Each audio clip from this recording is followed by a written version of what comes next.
House adjourned from the session of May 21st, 2026.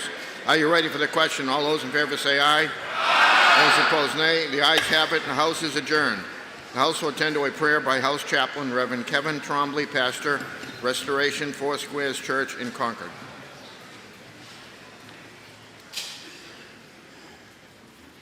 Good morning. Let's pray. Heavenly Father, as we gather for this final session of the spring season, we pause to give you thanks. Thank you for the privilege of serving, for the opportunities we've had to deliberate, to lead, and to seek the good of the people of New Hampshire. Through long days, difficult decisions, spirited debate, and moments of cooperation, you have sustained us. Today, we reflect on the work that has been accomplished and acknowledge that no season of service is perfect. Where we have fallen short, grant us humility. Where we have succeeded, grant us gratitude. Where challenges remain, grant us wisdom for the days ahead. As summer approaches across our beautiful state, we're reminded of the rhythms that you have woven into creation. Times for labor and times for rest, seasons of planting and seasons of growth. We pray that this coming season would provide opportunity for renewal, for strengthening relationships with family and friends, and for reconnecting with the communities we serve. May we return in the months ahead with fresh perspective, renewed purpose, and a deeper commitment to serving with integrity, civility, and compassion. Guide us to be people who seek understanding before judgment, cooperation before division, and the common good above personal gain. Bless this House, bless the people of New Hampshire, and bless the communities that we are honored to represent. In your holy name we pray. Amen.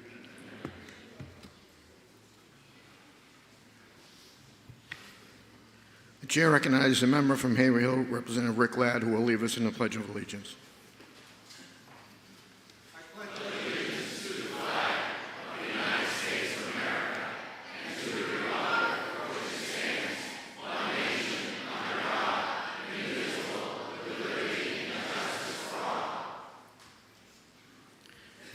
The chair recognizes students from Pembroke Hill School in Pembroke who will now sing our national anthem.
The House will attend to requests for leaves of absence. Mr. Speaker, the day, illness, Representatives Bucco, Munns, and Sofakidis. The day, important business, Representatives Levitt, Lewis, Mandelbaum, McLean, Sherry Minor, Mark Pearson, Stephen Pearson, Gregory Smith, Marjorie Smith, Spar, and Tripp. The day illness in the family, Representative Mooney. The day death in the family, Representative Lawrence Minor. These leaves shall be granted unless otherwise ordered by the House. The House will attend to an introduction of guests. Mr. Speaker, please welcome Merrick Luba, student at Milford High School, and Riley McFarland, student at Newfound Regional High School, our pages for the day.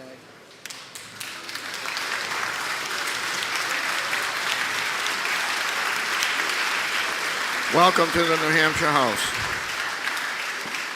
Mr. Speaker, please welcome Lori and Madeline Page, guests of Representative Mark Page, Kimberly, Ethan, and Nathaniel Spears, guests of Representative Barbour, Liz Charlwood, guest of Representative Cambrils, Michael Atkinson and Rich Green, guests of Representative Darby, Maria, Anna, Elena, and Lucas Polozov, and Natalia Lvova, wife, children, and cousin of Representative Polozov, Liz and David Thomas, wife and son of Representative Doug Thomas, Will Hubner, guest of Representative Spillane, Donna Sellers, Grace, and Meredith Page, wife and stepdaughters of Representative Sellers, Agnes Nunez, guest of Representative Morton, Cameron and Colleen Marie Thompson, guests of Representative Freeman, Kim and Hannah Kesselring, guests of Representative Kesselring, Steve Swanson, brother of Representative Swanson, Dave Hagan and Bruce Thoreau, guests of Representative McGrath, Christine Parshall, guest of Representative Parshall, and the Honorable Alan Cook, former member from Brentwood, guest of Representative Litchfield. They are with us in the gallery today.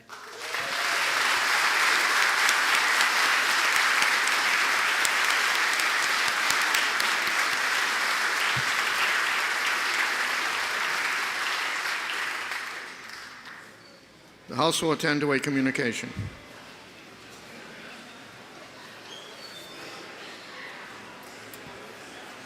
Dear Mr. Speaker, due to personal reasons, I hereby resign my position as Co-Op District 6 State Representative effective immediately. Thank you, Michael P. Murphy, May 22nd, 2026.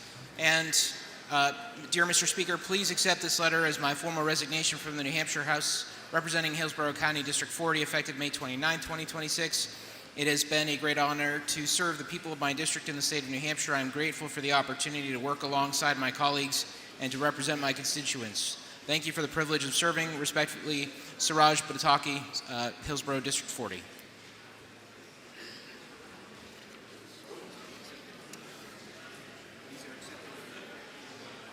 These are both accepted with regret. I got it right here. Before we go into the bills, I want to just take a minute to tell you about the document in the back. In celebrating 250th anniversary of the signing of the Declaration of Independence, we have a special document on display. By 1820, the engrossed version of the Declaration was becoming fragile and faded. Secretary of State John Quincy Adams commissioned William J. Stone, a Washington engraver, to produce an official facsimile on the copper plate of the Declaration text and signatures of the United States government. It took Stone 3 years to complete the engraving. On May 26, 1824, the United States Congress ordered the distribution of 200 copies of the Stone facsimile printed on parchment. Of the original 200 printed on parchment, 31 have been located. One of those copies belongs to the people of New Hampshire and is on display in the House chamber today.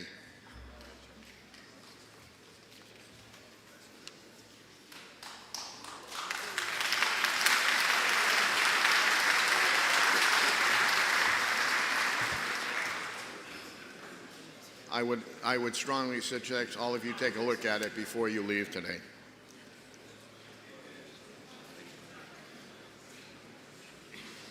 The House will attend to the consent calendar. Mr. Speaker, the Committee of Conference report on Senate Bill 481 is removed by Representatives Tulerski, Simpson, Wallner, Hacken-Phillips, Eileen Kelly, Kate Murray, Rung, Ebel, Priest, and Munns.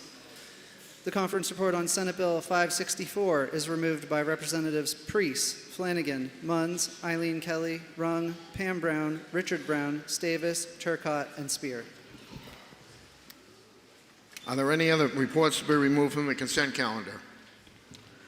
Representative Osborne moves the consent calendar be adopted. Are you ready for the question? All those in favor say aye. Aye. Those opposed, nay. The ayes have it. The consent calendar is adopted. We'll now move on to the Committee of Conference report on Senate bills, the regular calendar.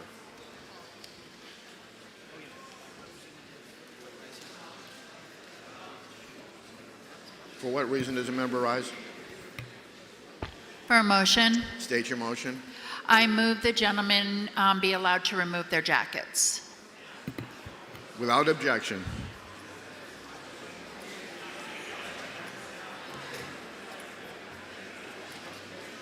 Chair recognizes the clerk.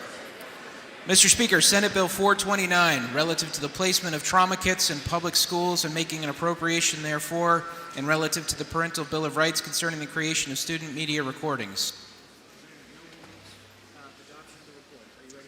Representative Noble moves adoption of the report. Are you ready for the question? All those in favor say aye. Aye. Those opposed, nay. The ayes have it. Committee report is adopted. Chair recognizes the clerk. Mr. Speaker, Senate Bill 481, removed from the consent calendar. Excuse me. Relative to the sale of the Sununu Youth Services Center property.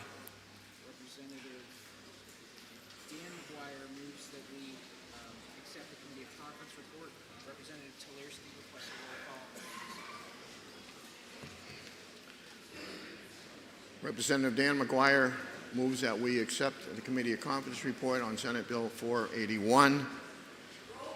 Representative Tularsky moves that this be a roll call vote. Is that sufficiently seconded? It is sufficiently seconded. This will be a roll call vote. Members, take your seats.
The House will be in order.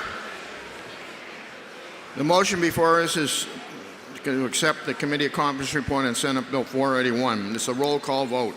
Chair recognizes Representative Wallner for a parliamentary inquiry.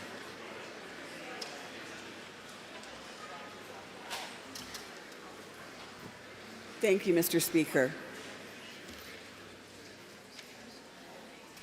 Mr. Speaker, if I know that the legislature established the Youth Development Settlement Fund in recognition of our state's responsibility to compensate the victims of abuse that occurred at that facility, and if I know it only makes sense that any funds received from the sale of the facility go to the settlement fund and not to the general fund, and if I know sending the proceeds from the sale to the general fund instead of the settlement fund sends a terrible message to the victims who have already been traumatized by the abuse they received while in the care of the state.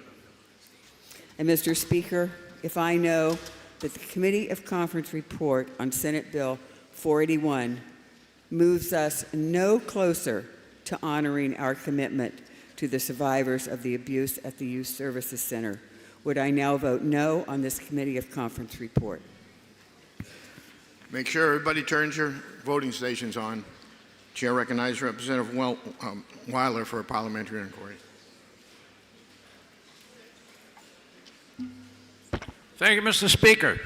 If I know that putting the sale of some property in the budget before we know an offer or even a price that's likely to be sold at is folly. It has not worked in the past, and if I further know that we're liable to have some reform in this process, we've gone through over $100 million that was put in a budget, and there's no end in sight because of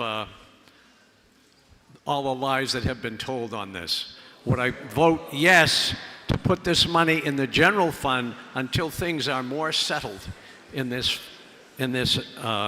fund that we're paying out?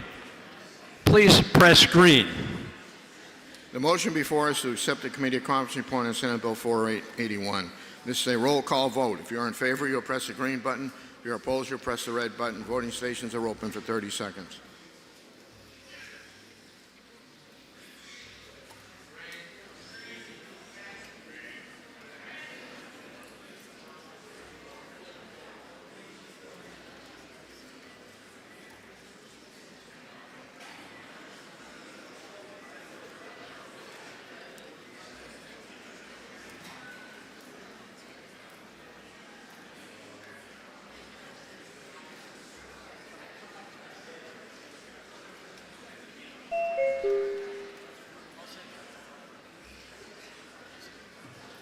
All members present had an opportunity to vote. House will attend to state of the vote.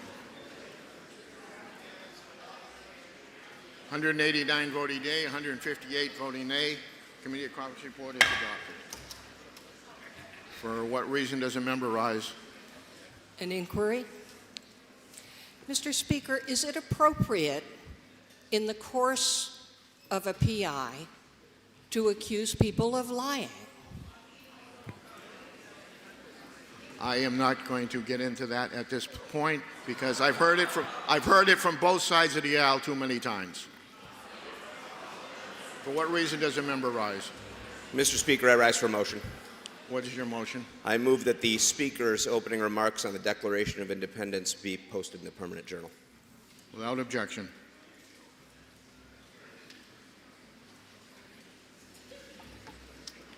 The chair recognizes the clerk. Mr. Speaker, Senate Bill 564, prohibiting certain municipal development restrictions. Representative Alexander moves we adopt the Committee of Conference report, and the chair recognizes Representative Rock. Mr. Speaker, I move that Senate Bill 564 be placed on the table. It has the potential for being a good bill. Okay. That is a proper motion.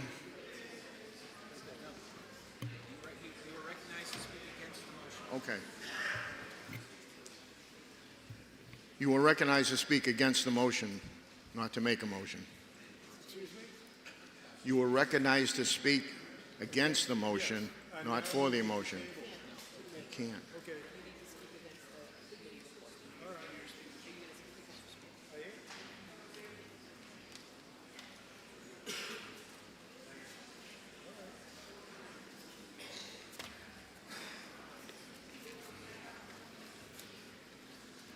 Thank you, Mr. Speaker. Mr. Speaker, don't it always seem to go that you don't know what you've got till it's gone? They paved Paradise and they put up a parking lot. They paved Paradise and they put up a parking lot.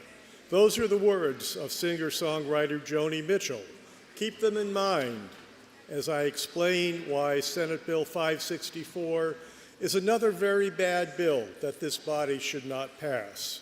The bill allows development on up to 100 housing lots on dead-end roads of unlimited lengths, as permitted by Section 1141 of the National Fire Protection Association Code. Importantly, this is a section of code which the state of New Hampshire has not adopted. Where might developers want to build a very long dead-end road? The answer is in rural, undeveloped parts of the state. Let's take a look at what this bill will do if it's signed into law. First, let's consider the definition of a housing lot. There is no definition of a housing lot in this bill. So what could be built on 100 housing lots? 100 single-family homes? Certainly. 100 duplexes or triplexes? Why not? How about 100 apartment buildings with an unlimited number of dwelling units? The bill places no cap on the number of dwelling units that can be built on these long dead-end roads. What's the real-world consequence here? Picture a hillside in October, unbroken views of trees in shades of yellow and crimson, an orchard full of ripening apples, or a pristine lakeshore. Now, picture a new road, a mile or more long, winding its way up and across that hillside with 100 housing lots populated with, well, we don't really know how many dwelling units. That wonderful, unbroken viewscape is forever gone, replaced with the residential equivalent of a strip mall. Also gone are the deer yards, wildlife trails, and other habitat, all of which are economic drivers here in the Granite State. What else does the bill do?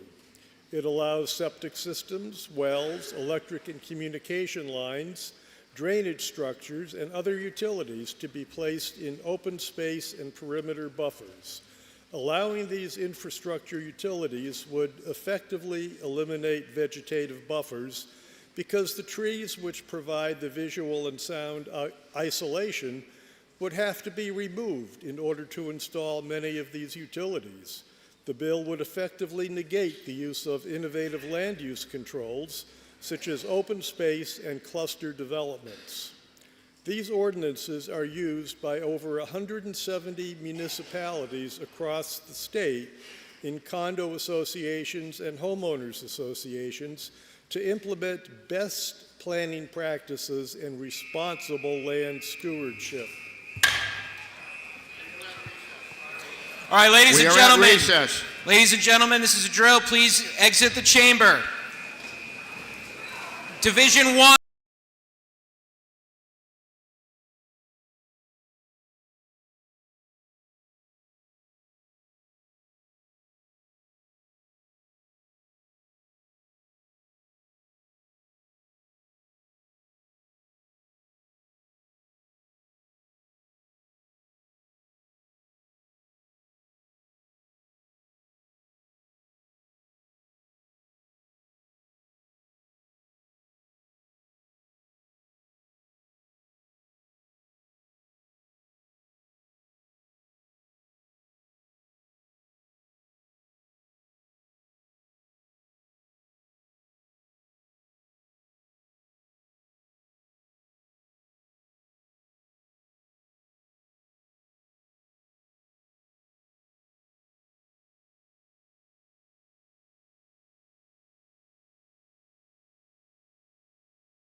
For just a second, first of all, I want to say thank you for being a part of that. This is really the first time that we've tried to do the entire building as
Mr. Speaker, as I was saying, Senate Bill 564 references a section of the National Fire Code which the state has not adopted. So let's take a look at what could be built on 100 housing lots. 100 single-family homes? Certainly. 100 duplexes or triplexes? Why not? How about 100 apartment buildings with an unlimited number of dwelling units? This bill places no cap on the number of dwelling units that can be built on these long dead-end roads. What else does the bill do? It allows septic systems, wells, electric and communication lines, drainage structures, and other utilities to be placed in open space and perimeter buffers. Allowing these infrastructure utilities would effectively eliminate vegetative buffers because the trees, which provide visual and sound isolation, would have to be removed in order to install many of them. The bill would effectively negate the use of innovative land use controls such as open space and cluster developments. These ordinances are used by over 170 municipalities across the state in condo and homeowners associations to implement the best planning practices and responsible land stewardship. They preserve open space by concentrating development in a small percentage of a lot. This bill also limits the ability of municipalities to, quote, impose additional restrictions or requirements regarding the building or lot size for affected properties before the effective date of this section, end quote. Aside from being a retroactive and therefore unconstitutional statute, the bill does not provide any guidance as to which properties might be affected. In summary, this bill encourages irresponsible development deep into the rural landscape. It runs counter to the objectives of innovative land use controls that are used extensively across the state. And it is one more in a long series of statewide mandates that limits the ability of citizens to make development decisions in their local communities. You don't know what you've got till it's gone. They paved paradise and they put up a parking lot. Please vote no by pushing the red button to defeat the Committee of Conference recommendation and save what we all value. And Mr. Speaker, I request a division vote. Chair recognizes Representative Alexander. Thank you, Mr. Speaker. SB 564 passed this body a few weeks ago, 195 to 147. Some critics of the bill indicated that there's no standard in the state fire code relative to road length. The Committee of Conference report decided to tie in the National Fire Protection Association standard for the maximum allowable homes on a dead-end lot and other best practices for land use. Many municipalities, such as my town of Goffstown, use NFPA standards in all areas of fire protection, including staffing, and other policies. So this made sense for the committee to adopt this standard because there was nothing in the state fire code relative to it. The state fire marshal sent a letter, I believe everybody has possession of it, that indicates that as amended, this bill now clarifies and provides statutory requirements for local jurisdictions to follow relative to the state fire code and NFPA 1141 to address things such as the required number of access routes based on number of households, requirements for water supply and fire suppression, and requirements for fire department access routes to include design specifications for width, clearance, grades, and turnarounds. The Committee of Conference report indicates that this additional clarity is necessary and should help dispel some misinformation that the Municipal Association loves to spread around. So vote yes to adopt the Committee of Conference report. Thank you. The motion before us is to concur on Senate Bill 564. This is a division vote. Members, take your seats. This will be a division vote.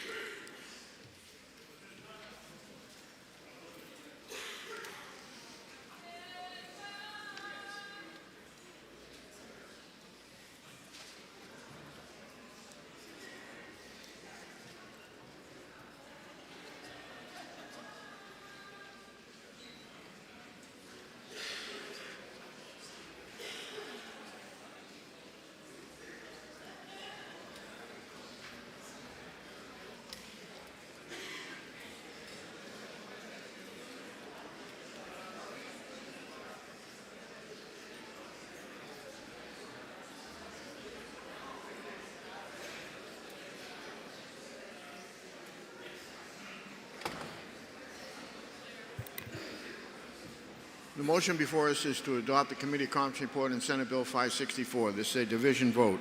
Chair recognizes Representative Pan Brown for parliamentary inquiry. Thank you, Mr. Speaker. Mr. Speaker, if I know RSA 672 clearly declares planning, zoning, and related regulations have been and should continue to be the responsibility of municipal government. And if I know SB 564 tramples local control by requiring, for example, that towns and cities treat perimeter buffers as developable land, which defeats the entire purpose of buffers and open space ordinances, serving to protect natural resources, separate incompatible uses, or block out light and noise from neighboring properties, then, Mr. Speaker, would I not press the red button so that this excessive regulation is not enacted? Thank you. Chair recognizes Representative Howland for parliamentary inquiry. Thank you, Mr. Speaker. If I know, as the Committee of Conference report on Senate Bill 564 ties fire standards to the length of road and number of houses at the end of a dead-end road, and if I know that it requires that wetland buffers and conservation areas, the siting of utilities is by conditional use and special exception, and if I know that this encourages municipalities to form conservation subdivisions, which gives them the power to set those conditions, and if I know finally that this balances development with the need for conservation, would I push the green button to accept the Committee of Conference report? The motion before us is to accept the Committee of Conference report on Senate Bill 564. This is a division vote. If you're in favor, you'll press the green button. If you're opposed, you'll press the red button. Voting stations are open for 30 seconds.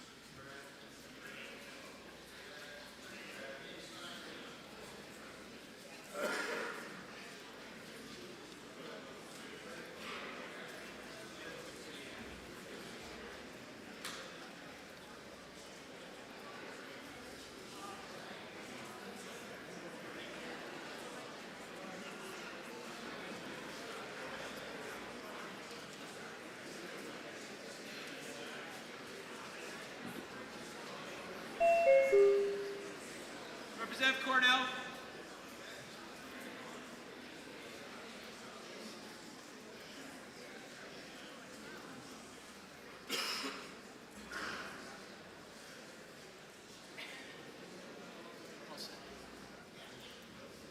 All members present had an opportunity to vote. House will attend to state of the vote.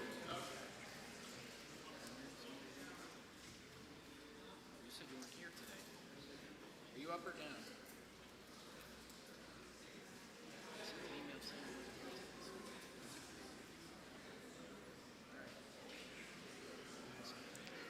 House will attend to state of the vote. 190 voting yea, 166 voting nay. Committee conference report is adopted.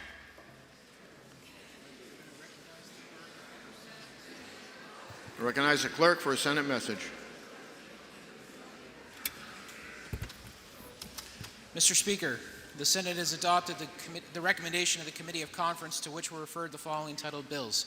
House Bills 158, 244, 281, 317, 661, 1042, 1062, 1099, 1102, 1109, 1184, 1187, 1194, 1234, 1260, 1275, 1279, 1306, 1365, 1381, 1469, 1541, 1565, 1584, 1588, 1727, 1738, 1772, 1775, and 1807.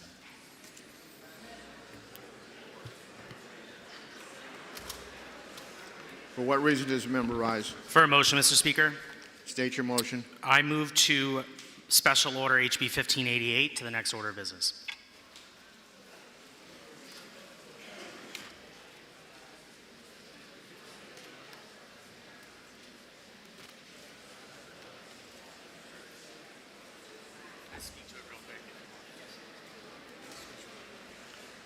The motion is in order. You may speak to your motion. Yeah, just real quick, the other body is waiting for us to act on this bill before they act on HB 1010. These bills are basically married and related, so whatever happens to 1588, the Senate's going to do the same to HB 1010. So I ask that you vote yes on the special order. Thank you. The motion is to special order House Bill 1588. Are you ready for the question? All those in favor say aye. Aye. Those opposed, nay. The ayes have it. Chair recognizes the clerk. Mr. Speaker, House Bill 1588, establishing special assessment districts and expands the housing infrastructure grant program to allow for municipal upgrades linked to new housing and making an appropriation therefore.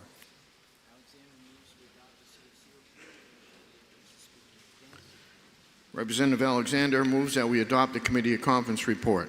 The chair recognizes Representative Priest.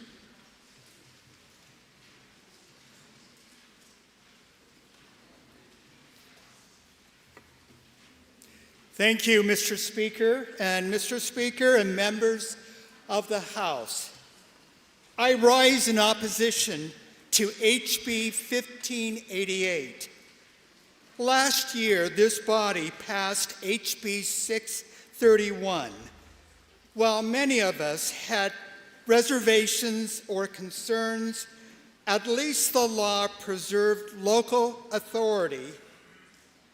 Municipalities could decide whether multifamily housing in commercial zones should be approved by right, by special exception, or through a conditional use process.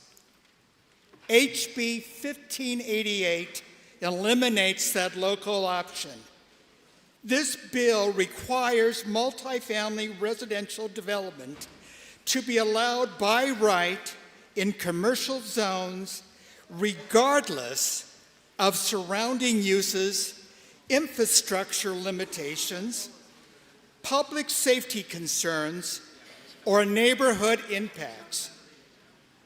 Communities would lose their ability to conduct even the basic review to ensure that housing is compatible with the adjacent properties and safe for future residents.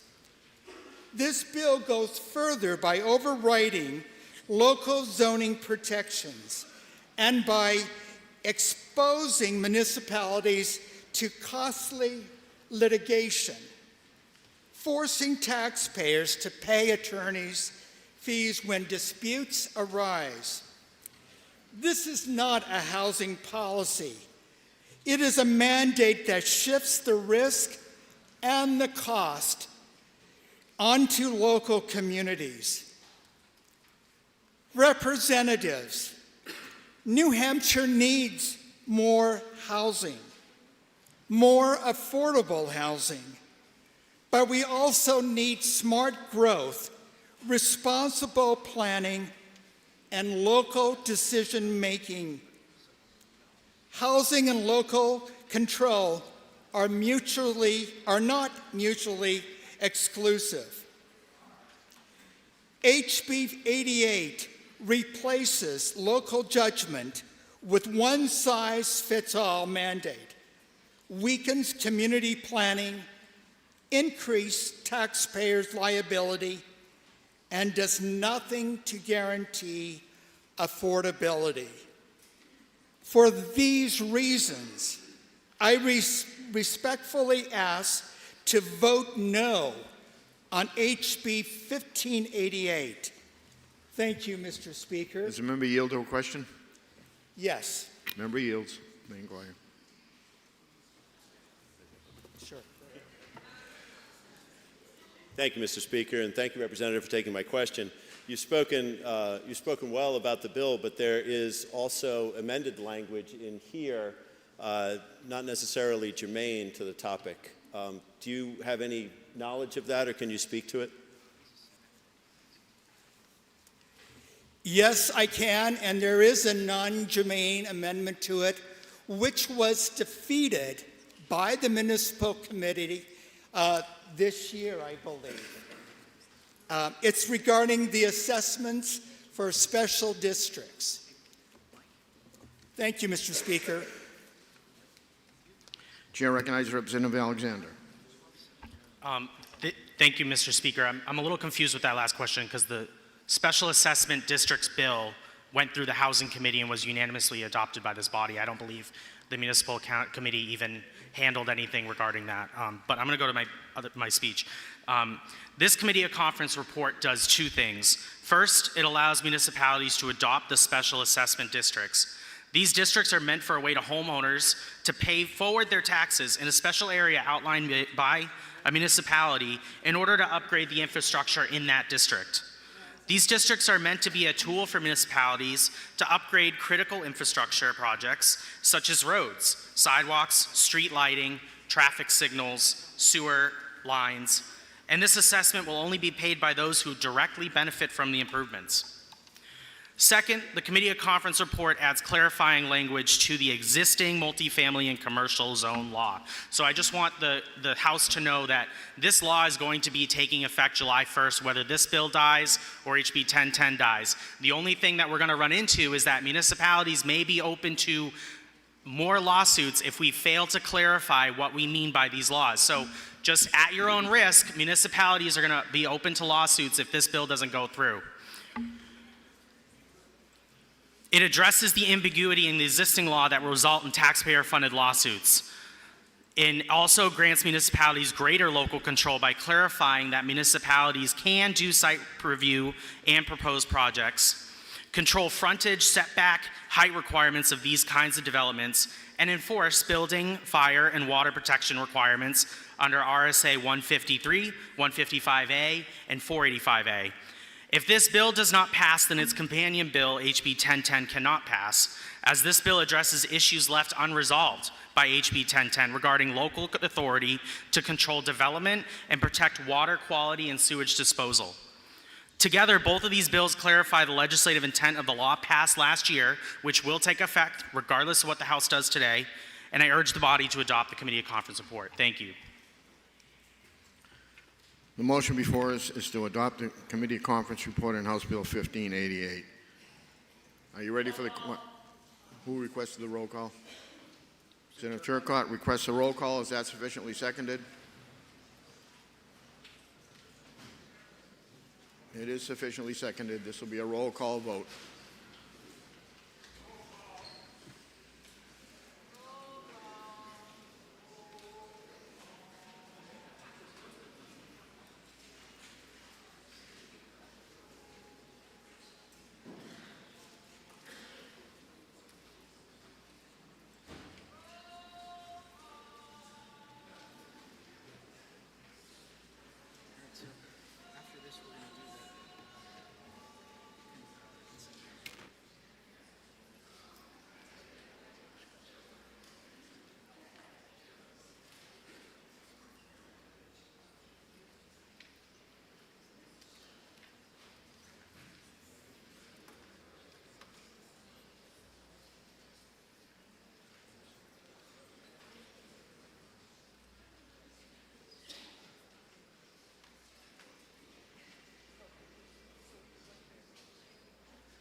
The motion before us is to adopt the committee of conference report on House Bill 1588. This is a roll call vote. Chair recognizes Representative Turcott for a parliamentary inquiry. Thank you. Good morning, everybody.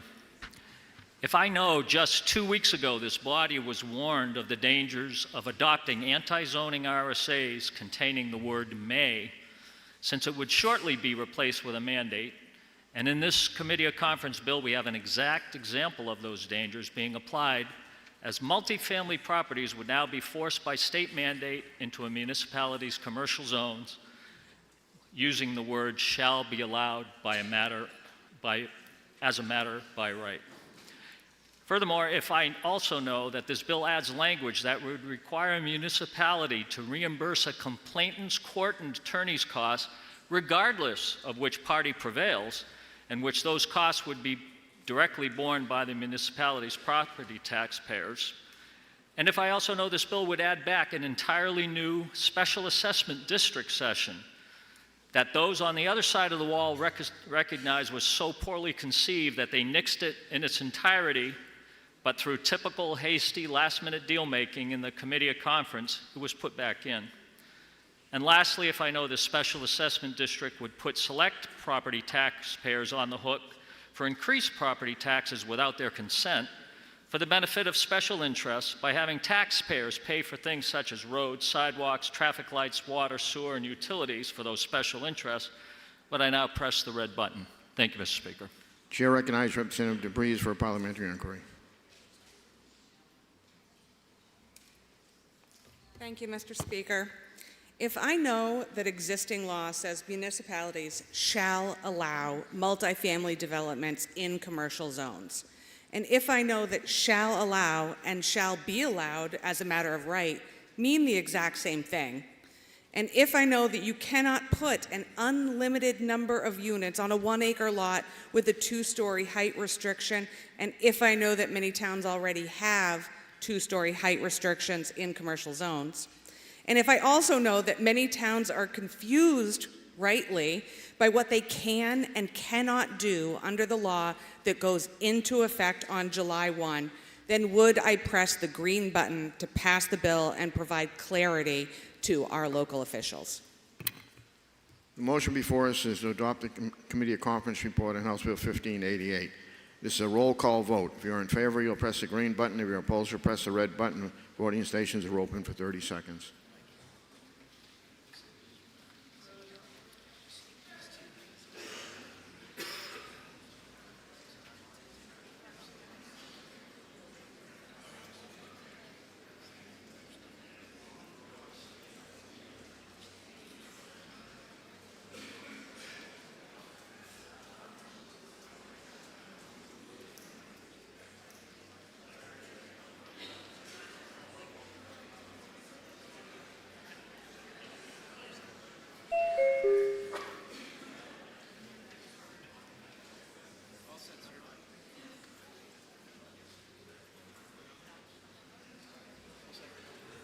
All members present had an opportunity to vote. House will tend to stay to the vote. 185 voting aye, 171 voting nay. The committee report is adopted.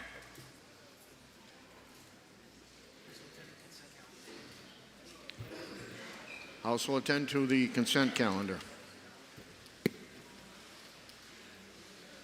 Mr. Speaker, the Committee of Conference Bill, House Bill 1062, removed by Representatives Tulersky, Simpson, Lane, Muirhead, Ward, Bay, Newsom, Wallner, Brian Sullivan, and David Page.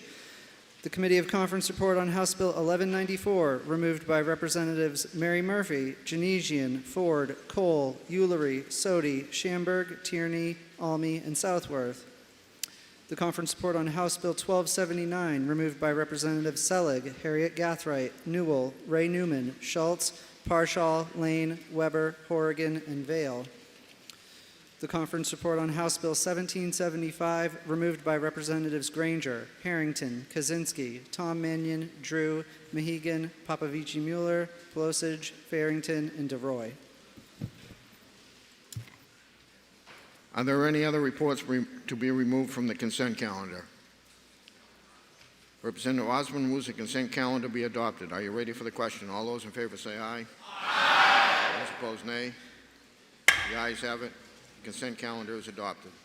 We move on to the regular calendar. Chair recognizes the clerk. Mr. Speaker, House Bill 317, allowing the supervisor of the checklist to verify a person's identity with identification if they personally know that person.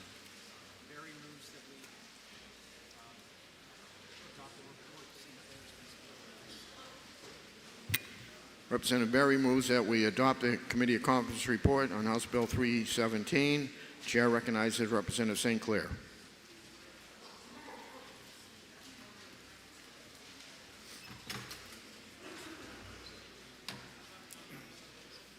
Thank you, Mr. Speaker.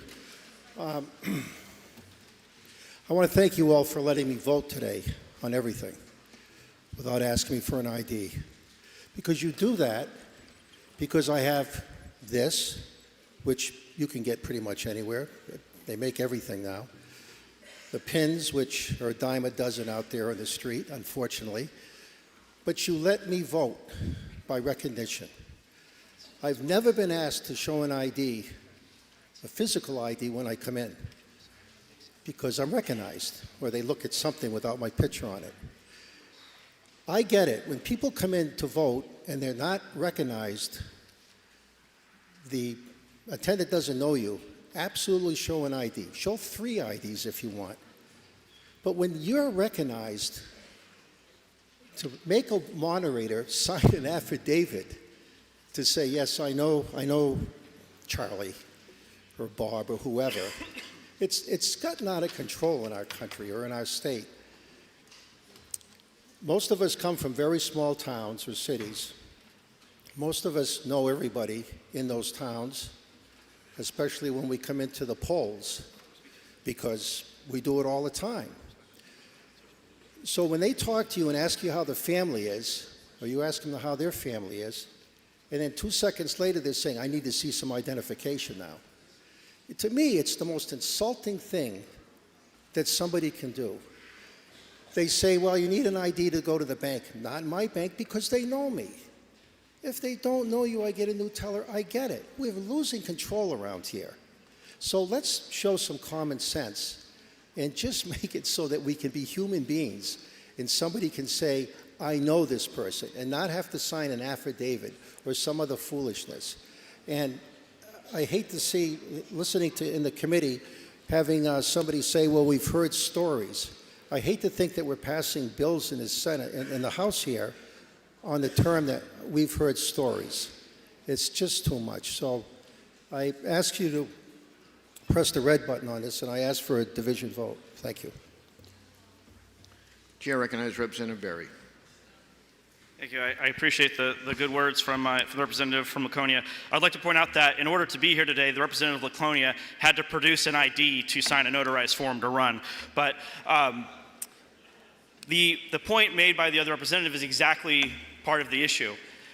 This bill, as amended, keeps in place the very system that representative just advocated for. It actually expands the number of people that can identify somebody who is already registered to vote who has forgot their ID. But what it does is it adds a requirement that they fill out a form saying that how they know that person. And let me tell you why that is. Because over the last 4 or 5 years, this body has seen fit to pass very comprehensive voter ID reform. There are moderators, there are supervisors of the checklist out there who are not big fans of that, and they found a loophole. I know you, I know you, I know you, I know you. That's what we're closing up. They're still going to be able to say, I know you. That person's still going to be able to vote, but that election official is going to have to sign a paper saying how they know that person, and we're going to close that loophole up. So this actually gives the selectmen the ability to also do this, which they currently don't have. But they're going to have to own how they know that person, so if they do abuse that process, we know who to go after. Representative St. Clair has asked for a division. This will be a Representative Berry asked for a roll call. Is that sufficiently seconded? It is sufficiently seconded. This will be a roll call vote. Members, take your seats.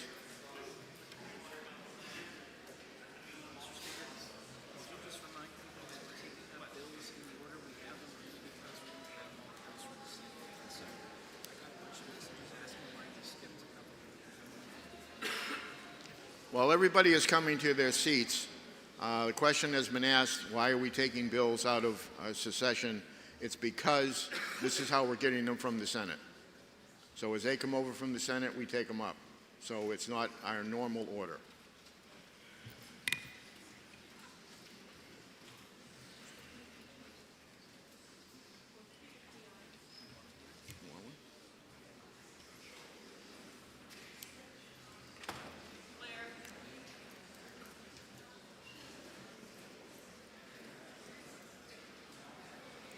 The motion before us is to adopt the committee conference report on House Bill 317.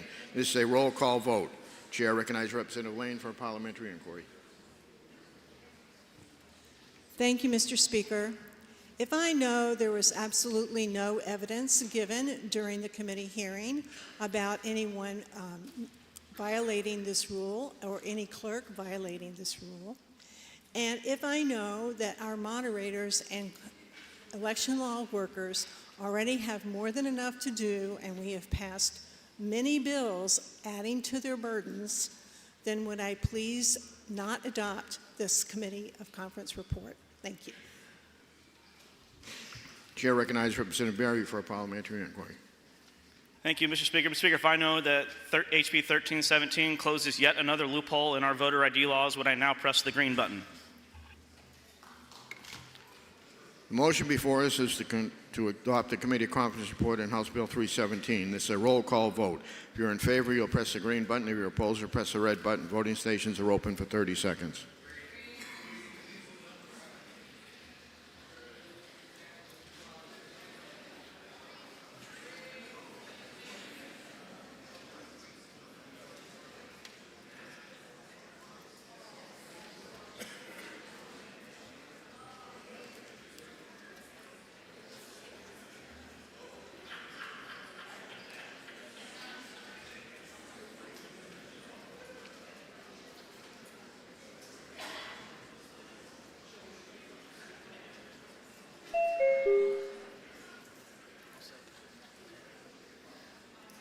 If all members present had an opportunity to vote, House will attend to state of the vote. 197 voting yea, 159 voting nay. Committee report is adopted.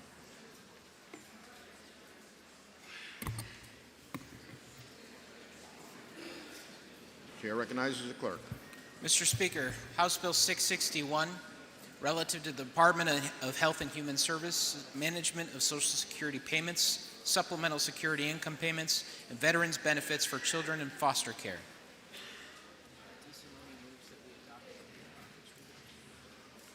Representative DeSimone moves that we adopt the committee of conference report. Are you ready for the question? All those in favor say aye. Aye. Those opposed, nay. The ayes have it. The report is adopted.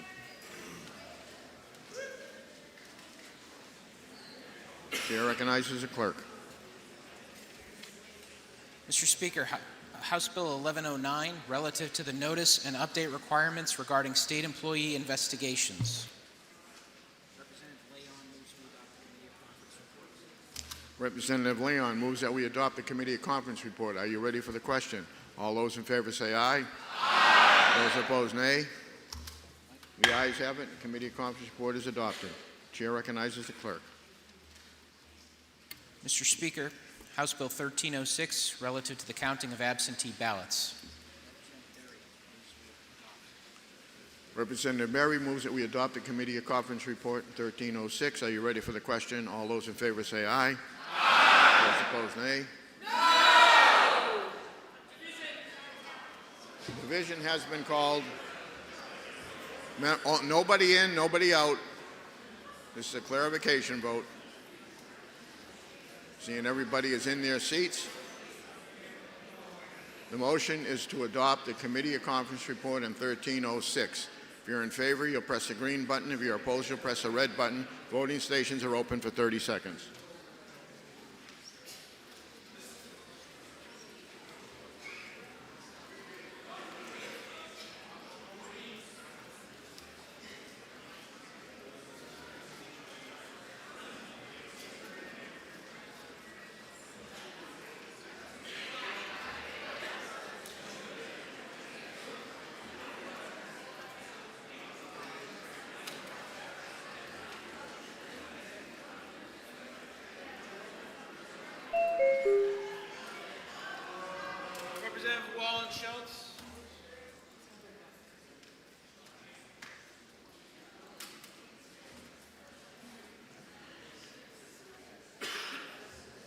Representative Elberger?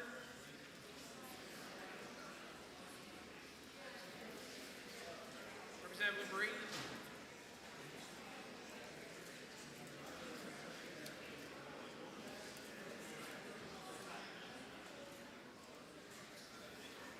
Representative Labe, Muirhead, and Fay.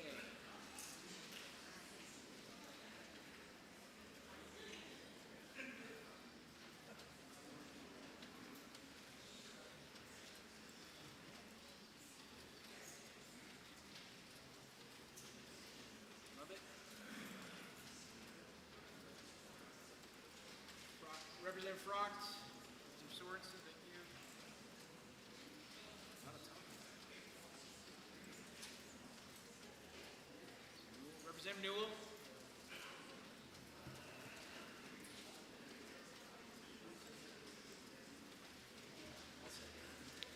All members present had an opportunity to vote. House will attend the state of the vote.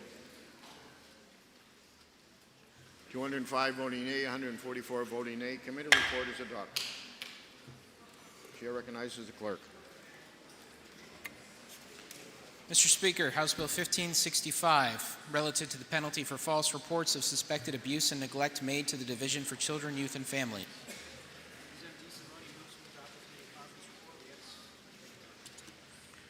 Representative DeSimone moves that we adopt the committee conference report on House Bill 1565. The chair recognizes Representative Gregg. Thank you, Mr. Speaker. I rise in opposition to this bill. There are real cases where false reports have been used to harass families, to tie up an ex-partner in investigations, and to weaponize a system meant to protect children against the very people it serves. That is a legitimate concern, and it deserves a real solution. But unfortunately, this bill is not that solution. And when we take a real problem and address it with a non-solution, we don't just fail to fix it, we compound it. It is a looking glass solution. It appears to address the problem, but everything on the other side is reversed. To prosecute a false report, you need an identified caller. And someone making a deliberate malicious call is never going to give their name. Blocking caller ID, using a different phone, or compelling someone else to make that call, these are real possibilities for someone with harmful intentions. And none of them are addressed or solved by this bill. This legislation quite literally relies on a perpetrator to voluntarily tell on themselves. The only people this bill can ever reach are the people who had nothing to hide in the first place. The teacher, the neighbor, the grandparent who picked up the phone out of genuine concern for a child. I'd also like to note for the record, Mr. Speaker, that the calendar reflects unanimous committee support on this bill. That is simply not accurate, and I'd like that reflected in the record today. We all agree there is a real problem here. The disagreement is whether or not this bill solves it. And after years of debate, they have not produced a single example of this mechanism being able to work because it cannot work. The bad actor will not tell on themselves. If this passes, we will have a new law, and we will still have the same problem. But now we will also have fewer people willing to make the calls that protect a child, because the people who worry about making a false report are precisely the people acting in good faith. They have a conscience. They care about getting it right. And this bill will give them one more reason to hesitate. The phone call that could save a child's life should never come with the warning label. Above all, we are here to protect children, and that means protecting the people willing to speak up for them. Let's fix what's broken with laws that produce real solutions to these very real problems. I urge a no vote, and I ask for a division vote, Mr. Speaker. Chair recognizes Representative DeSimone.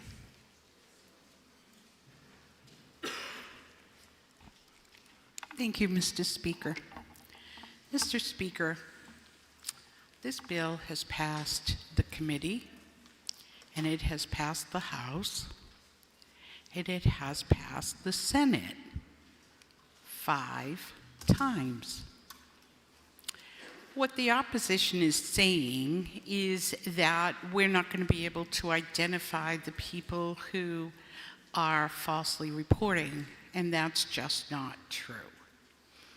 The point is that imagine you're sitting in your home, the doorbell rings, there are police and there are DCYF people, and they come in your home and they make your child strip to their undergarments to check for bruises that do not exist. Then it is found that there was a false report. The humiliation to the family, and more importantly to that child, has to stop. The only way we can do this is this bill. The representative who has brought this bill forward many, many times has reached the common sense of the people next door, and the bill should pass.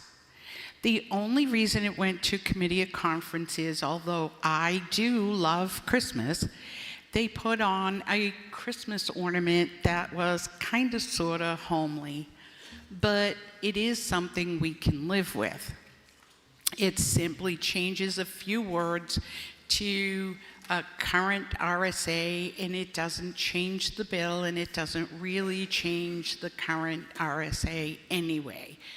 So the point is, please vote with me and concur on this bill, and let's stop these families from having to suffer the consequences of mean-spirited people. I thank you for your time and your efforts. Thank you, Mr. Speaker. Representative Gregg has asked for a division vote. Members, take your seats. This will be a division vote.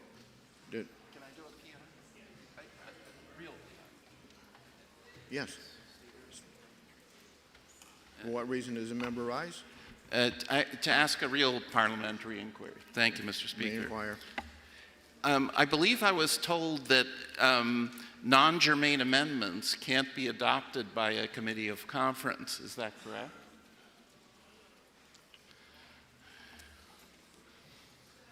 In some cases.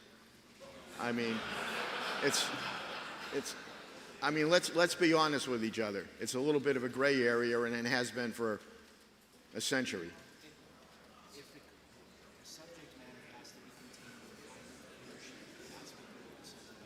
As the clerk just pointed out, the subject matter has to be contained in one of the versions. I don't know what the amendment is, so you're asking me a question I can't legitimately answer. Okay.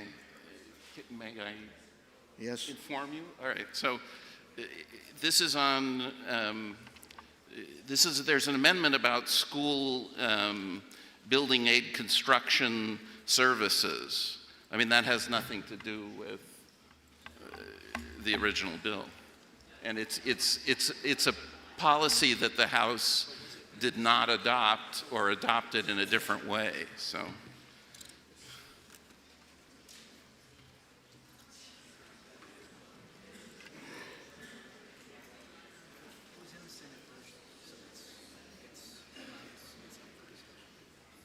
It was in the Senate version, so that we just noticed that, so that's why it was allowed for discussion.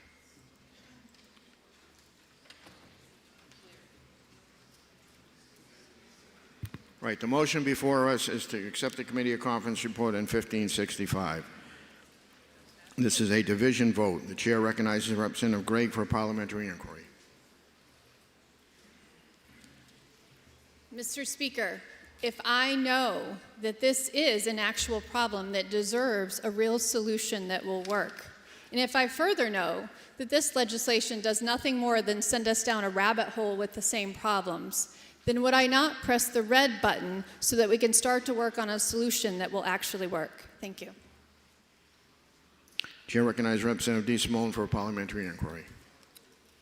Thank you, Mr. Speaker. Mr. Speaker, if I know there are no rabbits here and there are no rabbit holes, if I know that children and families are being harmed, and this is a very good bill that should have passed 10 years ago, and if I know that if we vote today to pass this bill, we are going to help families and children be safer and happier and unintruded upon. Please vote green. Thank you, Mr. Speaker. The motion before us is to adopt the committee conference report in 1565. This is a division vote. If you're in favor, you'll press the green button. If you're opposed, you'll press the red button. Voting stations are open for 30 seconds.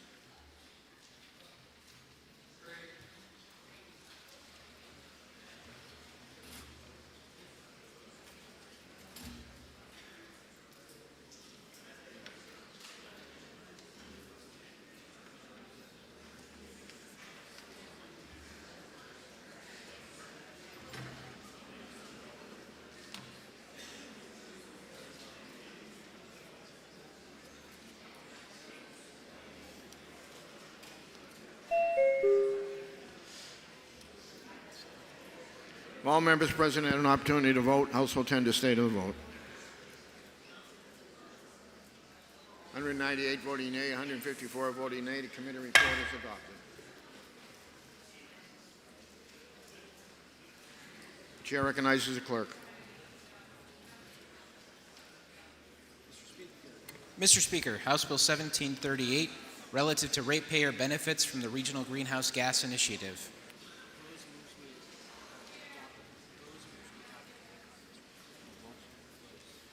Representative Vost moves we adopt the committee of conference report on 1738. Are you ready for the question? All those in favor say aye. Aye. Those opposed, nay. The ayes have it. The committee conference report is adopted. Chair recognizes the clerk. Mr. Speaker, removed from the consent calendar. House Bill 1062, authorizing the Secretary of State to conduct random audits of citizenship qualification of registered voters.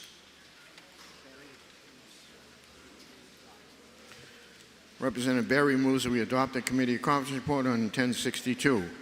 Chair recognizes Representative Bay.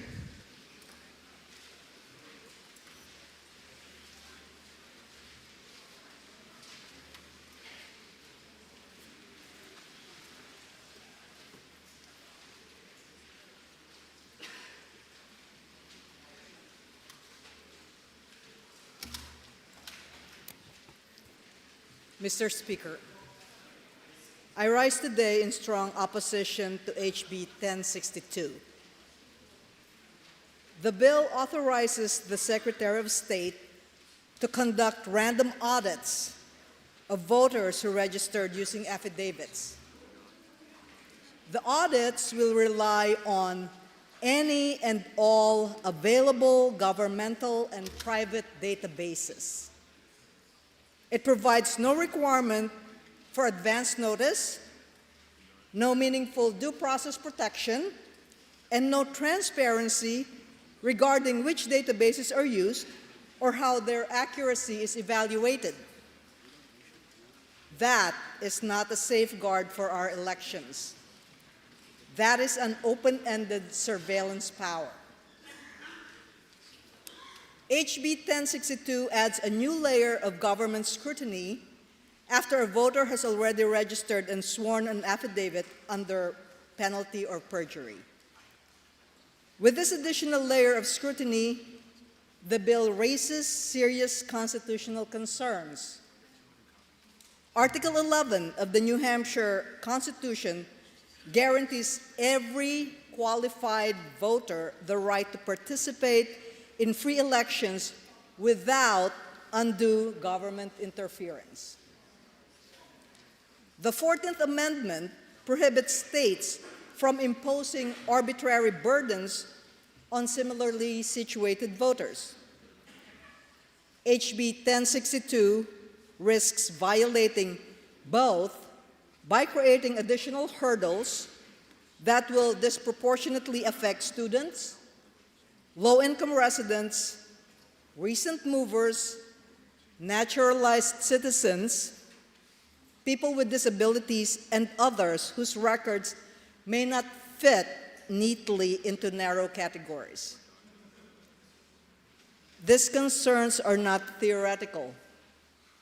Just last week, the federal court's decision in the HB 1569 case made clear that New Hampshire cannot impose voting procedures that burden eligible voters without sufficient justification, and that when a voter's eligibility is challenged, the state must provide clear standards and constitutionally adequate due process protections before depriving a person of the right to vote. HB 1062 ignores that warning.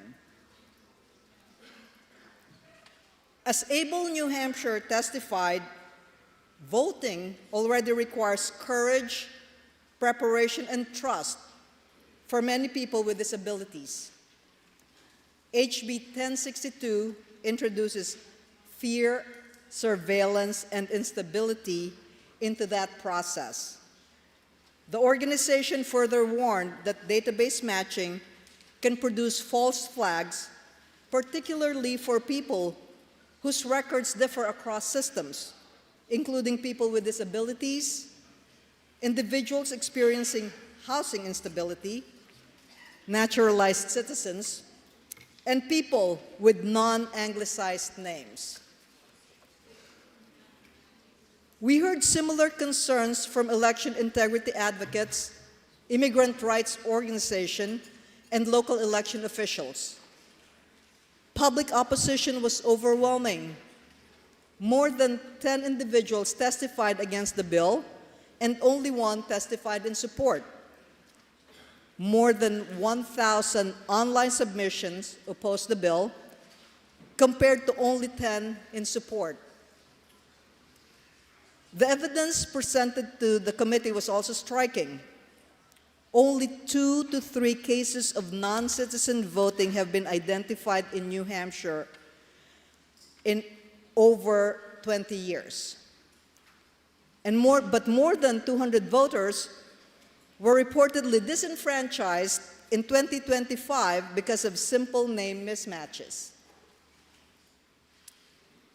In Florida, a similar program disproportionately flagged people of color, including a 91-year-old World War II veteran.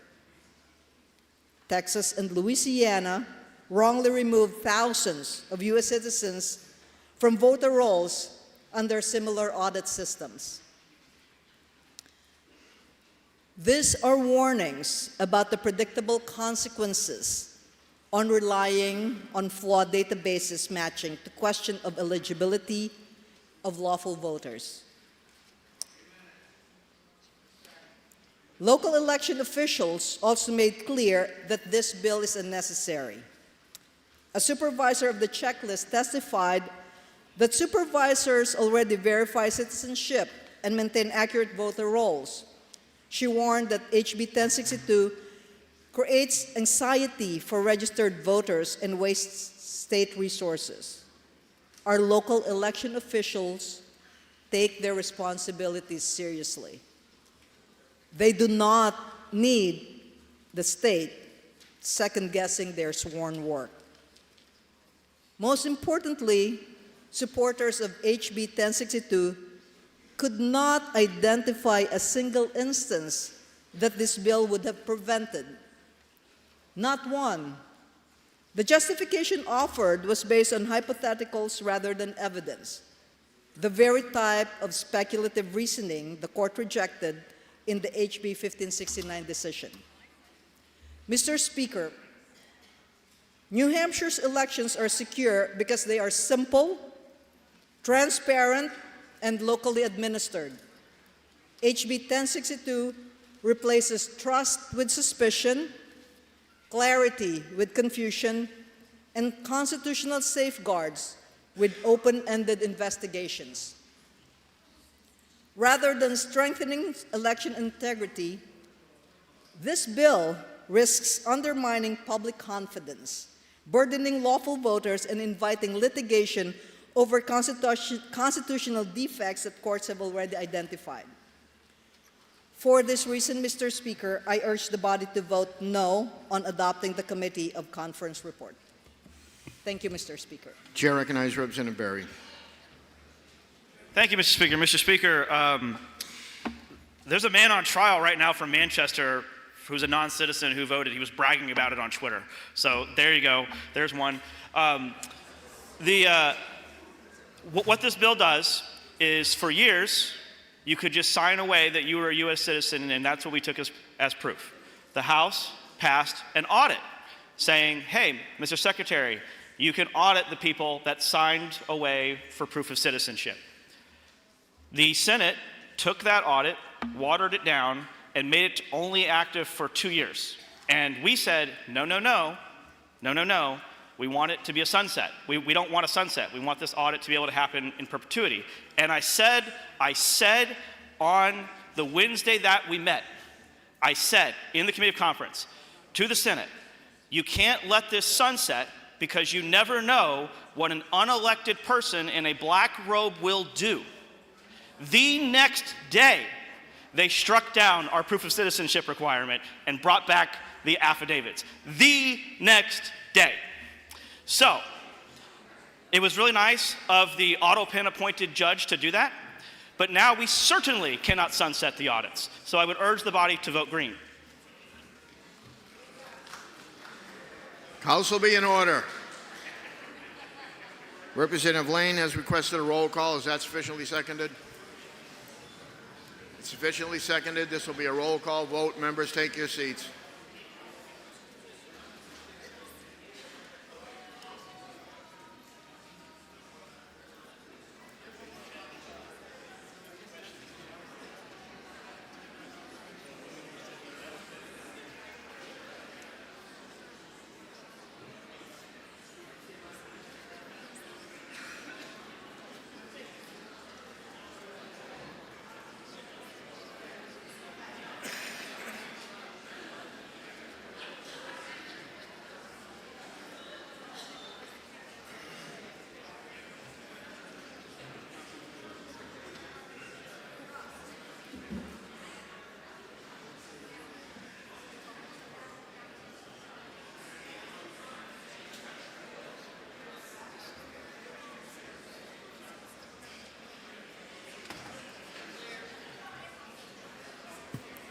The motion before us is to adopt the Committee of Conference report on House Bill 1062. This is a roll call vote. Chair recognizes Representative Lane for a parliamentary inquiry. Thank you, Mr. Speaker. If I know that Governor Sununu, our Secretary of State, and the prime sponsor of this bill have stated that New Hampshire elections are safe and secure, and the public has high confidence in New Hampshire's voting process. If I know that this bill violates the privacy rights and due process rights guaranteed by the New Hampshire Constitution, and if I know that there's virtually no incidences of fraud by a non-citizen in the past 20 years, then would I vote against adopting the Committee of Conference report. Thank you. Chair recognizes Representative Berry for a parliamentary inquiry. Mr. Speaker, if I know that audits are one of the reasons that our elections in New Hampshire are now safe and secure, would I press the green button to adopt the Committee of Conference report? The motion before us is to accept the Committee of Conference report on House Bill 1062. This is a roll call vote. If you're in favor, you'll press the green button. If you're opposed, you press the red button. Voting stations are open for 30 seconds.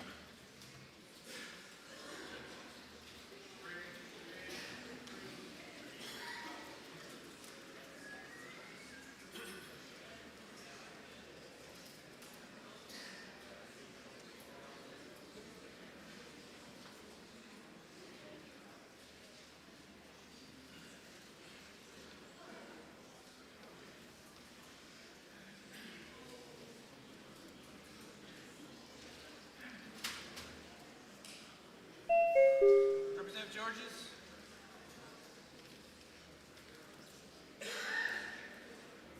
I need a thumbs up or thumbs down, Representative.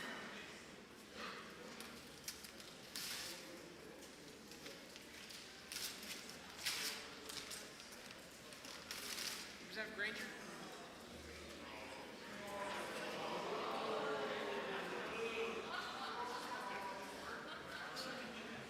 If all members present had an opportunity to vote, House will tend to stay to the vote.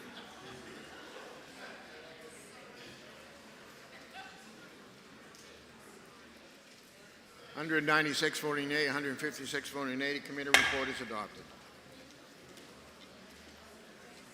For what reason does a member rise?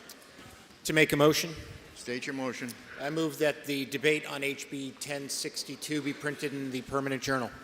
Without objection. Chair recognizes the clerk. Mr. Speaker, House Bill 1194, relative to credits for assessments paid by insurers.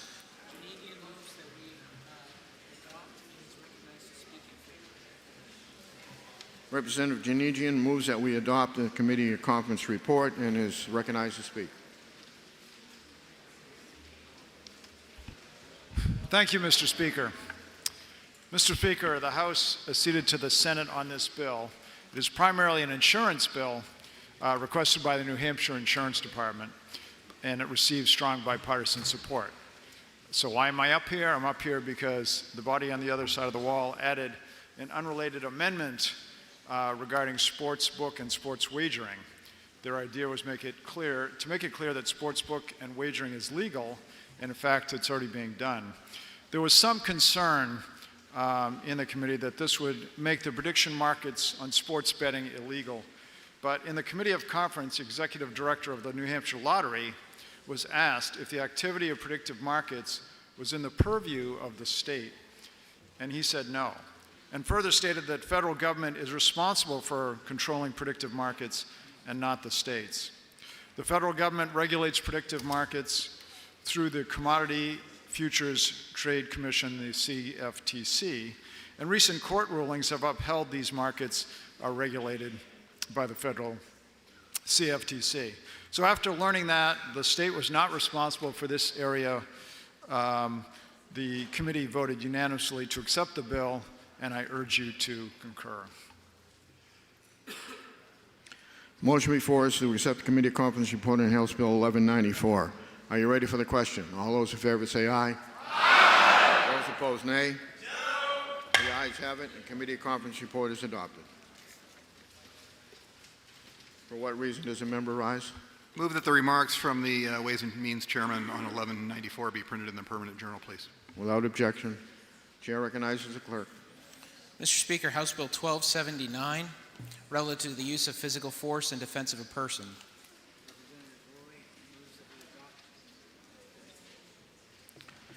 Representative Rory moves that we adopt the committee conference report on House Bill 1279.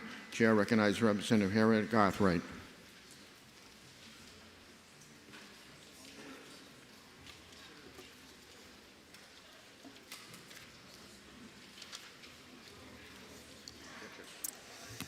Thank you, Mr. Speaker. Mr. Speaker, I rise in opposition to the Committee of Conference report for HB 1279.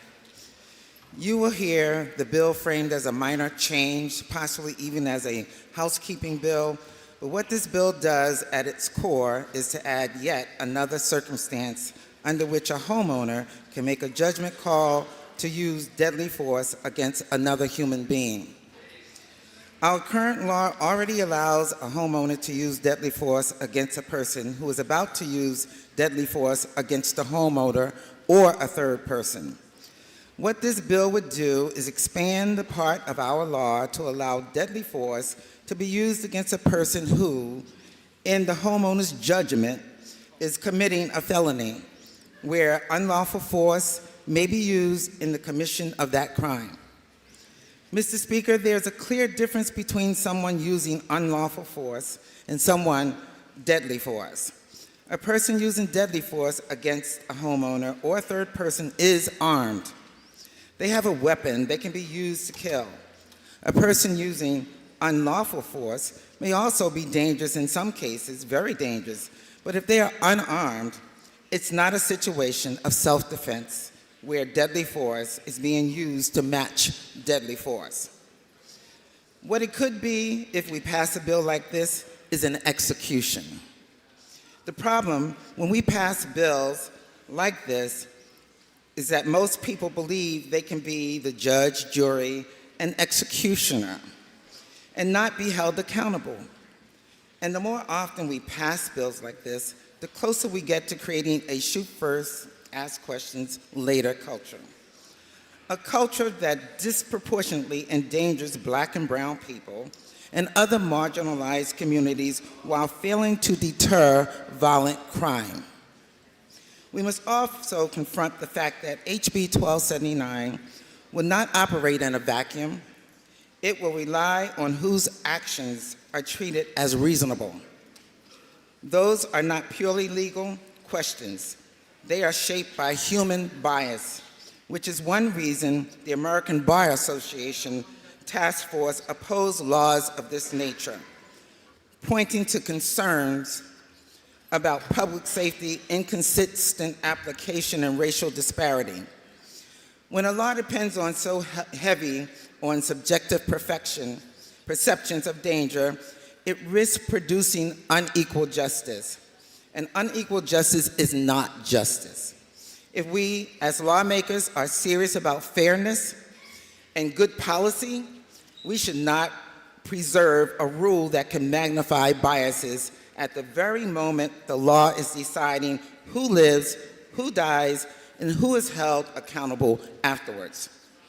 When we expand the allowable use of death force, we encourage people to bypass law enforcement. We let them take matters into their own hands, too often with results that are deadly and regrettable. At the same time, we erode the legal incentive to use non-lethal alternatives. And the line between reasonable self-defense and unnecessary force is blurred. Mr. Speaker, current New Hampshire law already allows people to defend themselves and others in their home if another person is about to use deadly force against them. What we do not need is to be sending the dangerous message that it's okay to use deadly force in situations where deadly force is not being used against you or others in your home. Colleagues, I ask you to please vote no on the committee conference report. Thank you, Mr. Speaker, and I'm requesting a roll call vote.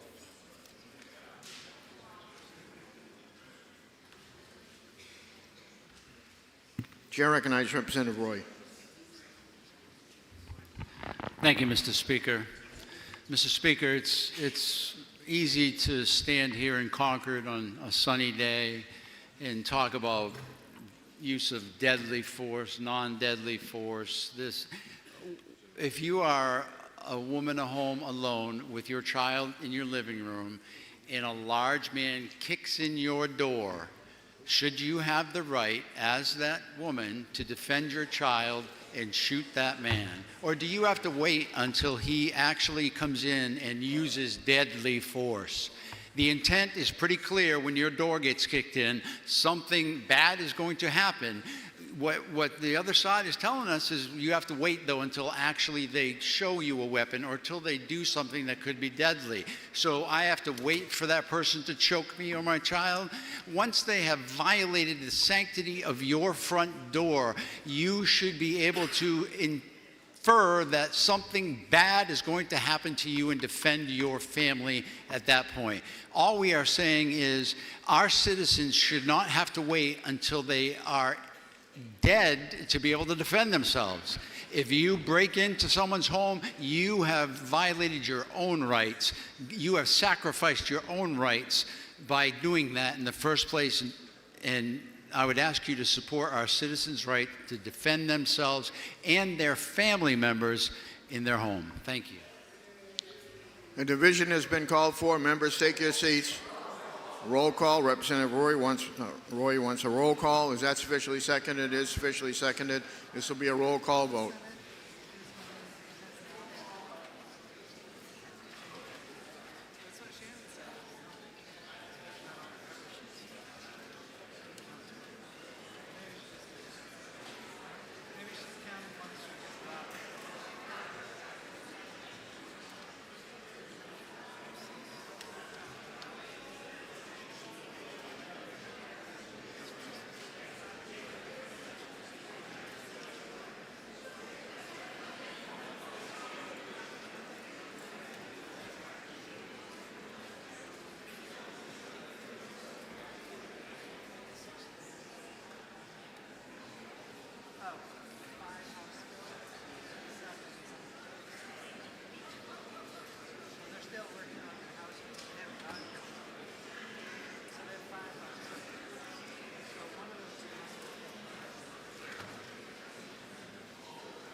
The motion before us is to adopt the Committee of Conference report in House Bill 1279. This is a roll call vote. Chair recognizes Representative Judy for a parliamentary inquiry.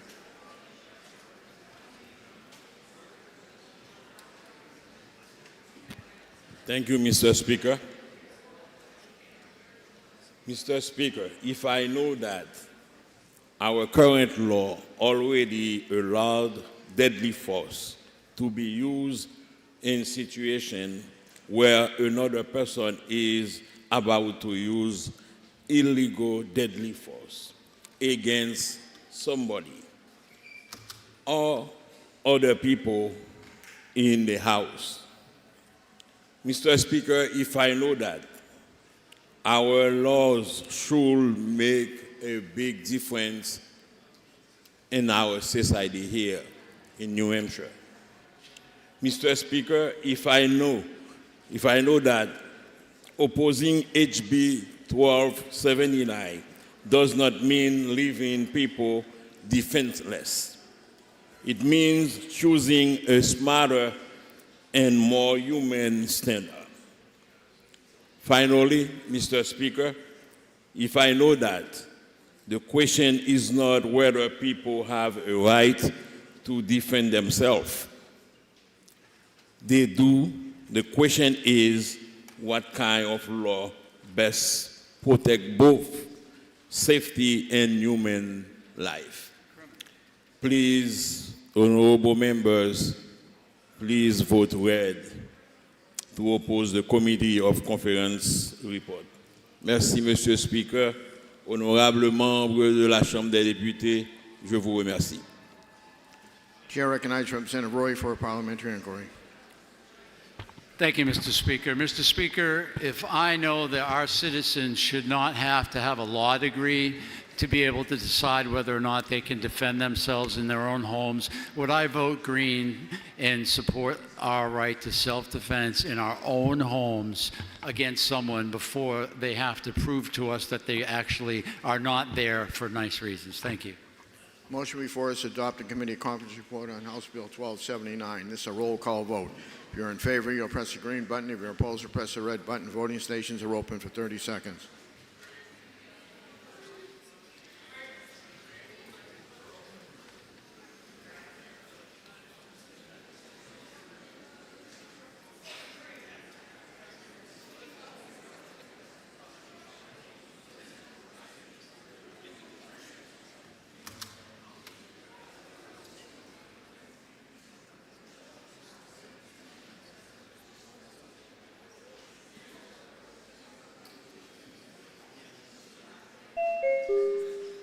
Representative Ebel?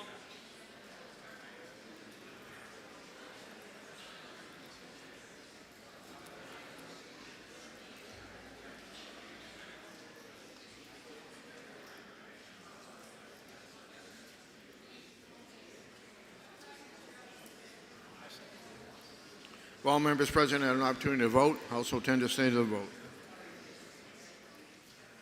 208 voting yea, 140 voting nay. The committee report is adopted.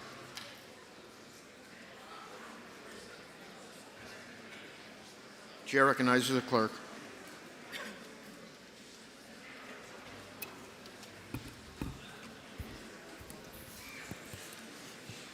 Mr. Speaker, House Bill 1775, relative to utility ownership of natural gas and nuclear power generation facility.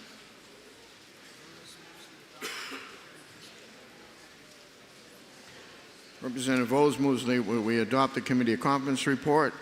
Chair recognizes Representative Harrington. Thank you, Mr. Speaker. I know everyone loves to hear from science and tech, so I'll try to make this short. We just passed Bill 1738, which was required because it trains a rebate for the RGGI program of $100 to $150 million to the ratepayers.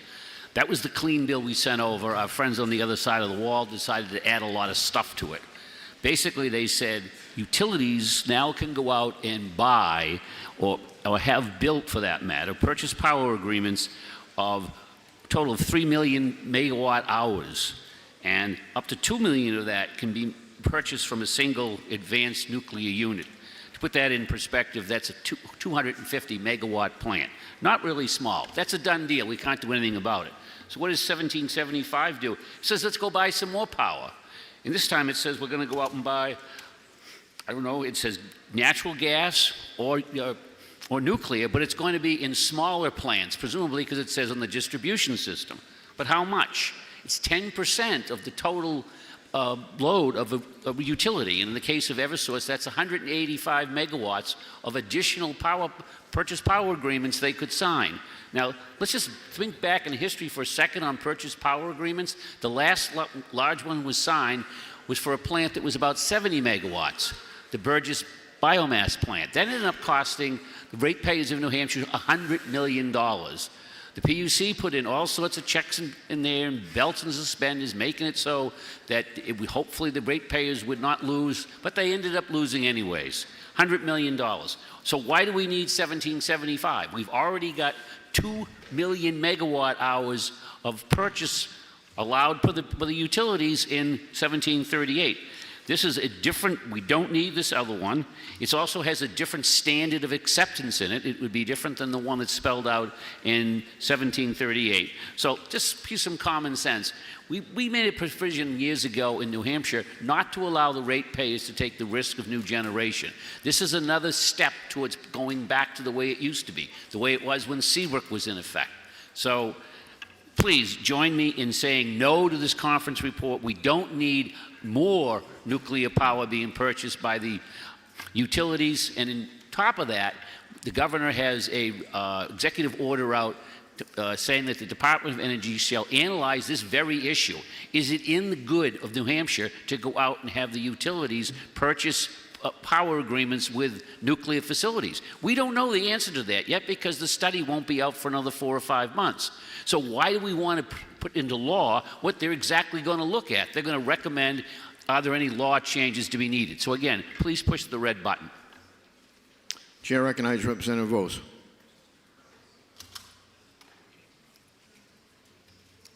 Thank you, Mr. Speaker. The distinguished member from New Boston wrote recently in an article that was published the following question. In a market where no utility can build and no ratepayer is on the hook, who finances the next power plant? That's an important question. And it's one of the reasons for the existence of House Bill 1775. We have a free market that supposedly will produce all the electricity generation that we need. But that market has been distorted by government attempts to create additional requirements for the provision of electrical generation. A lot of those requirements have to do with renewable energy. Renewable energy certainly has its place, but imposing government mandates to acquire renewable energy distorts the market. House Bill 1775 gives us a small way to allow utilities to make investments in new generation, natural gas generation or micronuclear generation. It uses what are called purchase power agreements to allow utilities to make investments in these generation sources. Now, purchase power agreements have to be approved by the Public Utilities Commission, and those approvals rest on whether or not the purchase power agreement is determined to be just and reasonable. The PUC is not going to approve a PPA that is not just and reasonable. Now, it has occurred in the past that PPAs were passed for political reasons that were not ratepayer friendly, but that's a rare exception. That won't happen often, if ever, and if it does, it can be addressed. So I urge you to accept the Committee of Conference report on House Bill 1775 to see if we can help answer the question, who's going to pay for the next power plant?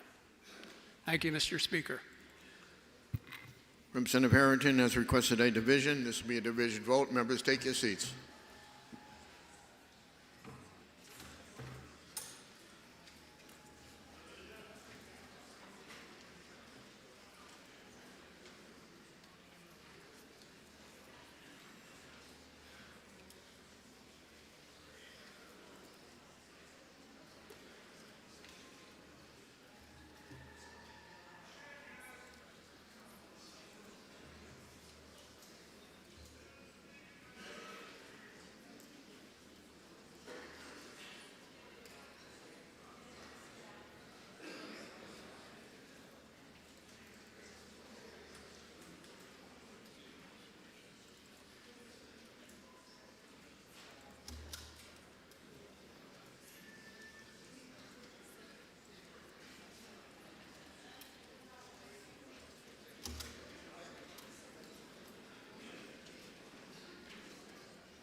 The motion before us is to adopt the Committee of Conference report on House Bill 1775. This is a division vote.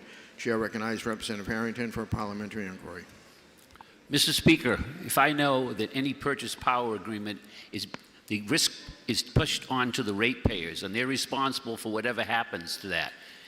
If I know the last time this happened, it cost them $100 million. And if I know the head of the Nuclear Energy Institute told me personally that new nuclear plants are going to require two things: long-term purchase power agreements and risk sharing. In other words, if there's cost overruns, I know those costs will be borne by the ratepayers. Therefore, I urge you to push the red button. Chair recognizes Representative Vos for a parliamentary inquiry.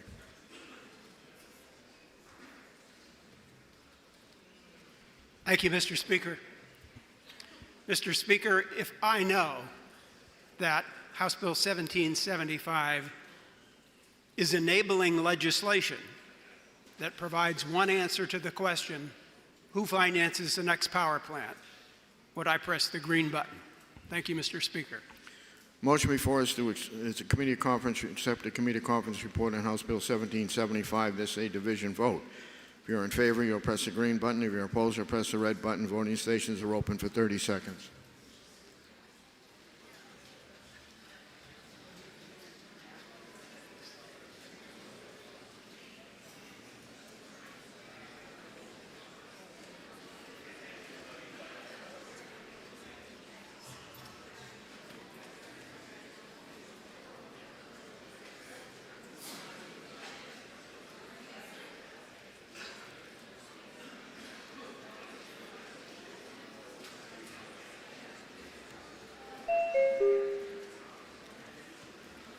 Representative Wendy Thomas.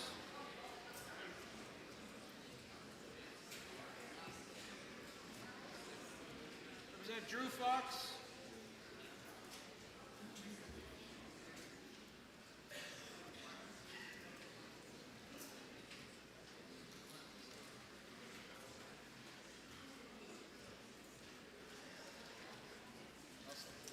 If all members present have an opportunity to vote, House will tend to stay the vote.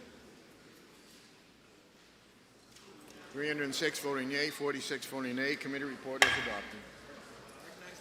Recognize the clerk. Chair recognizes the clerk.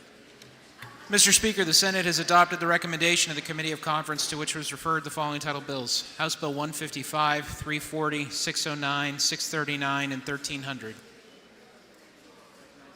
Chair recognizes the clerk.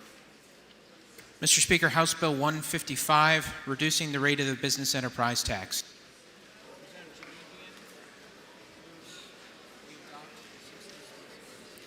Representative Janedian moves that we adopt the Committee of Conference report. Chair recognizes Representative Simpson.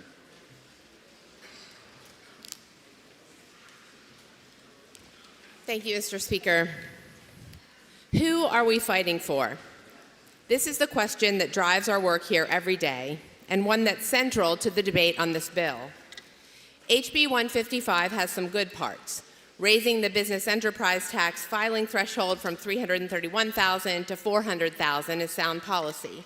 It has minimal impact on revenues and will help over 4,000 small New Hampshire businesses by reducing their tax obligation and eliminating their need to file paperwork with the Department of Revenue Administration. This section providing supplemental funding to New Hampshire's nursing homes is sound too. It benefits a vulnerable population, enables us to leverage federal matching funds, and protects our communities from unexpected cost increases. Those are good policies. They prioritize New Hampshire small business owners, seniors, and property taxpayers. If the bill was confined to those two pieces, I would support it. But the final section of HB 155, which sets the stage to repeatedly reduce the BET in the coming years, is poorly thought out, sets the wrong priorities, and sends the wrong message to the people we represent. It's a poison pill that ties the hands of future legislatures to help the people they represent and overshadows the good pieces of legislation. Our constituents are struggling to make ends meet. Their property taxes are among the highest in the country. The cost of everything from housing to health care has become unaffordable. They see no plan to reduce their costs. HB 155 does nothing to change that. It actually makes things worse. The bill says that if business tax revenue ever exceeds projections by $100 million, the BET is automatically cut by about 10%. Nowhere else in our statutes do we automatically reduce a tax rate if certain economic conditions are met. This bill makes the legislature's priorities crystal clear. If we happen to have a revenue surplus this year, next year, or 10 years down the road, HB 155 says that corporate taxes get cut first. Not property taxes, not meals and rooms taxes, not any of the 90 fees that were increased in the last budget. Nope, corporate taxes. Corporate taxes have already been cut 9 times in the last decade.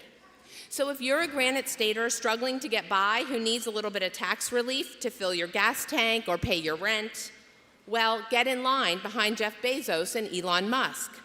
Because with HB 155, we're assuring that they get tax cuts and you don't. I can't think of a worse message to send or a worse policy to enact. So if you want to tell the people you represent that the utility monopolies and the big box stores deserve a tax break more than they do, go ahead, vote for this bill.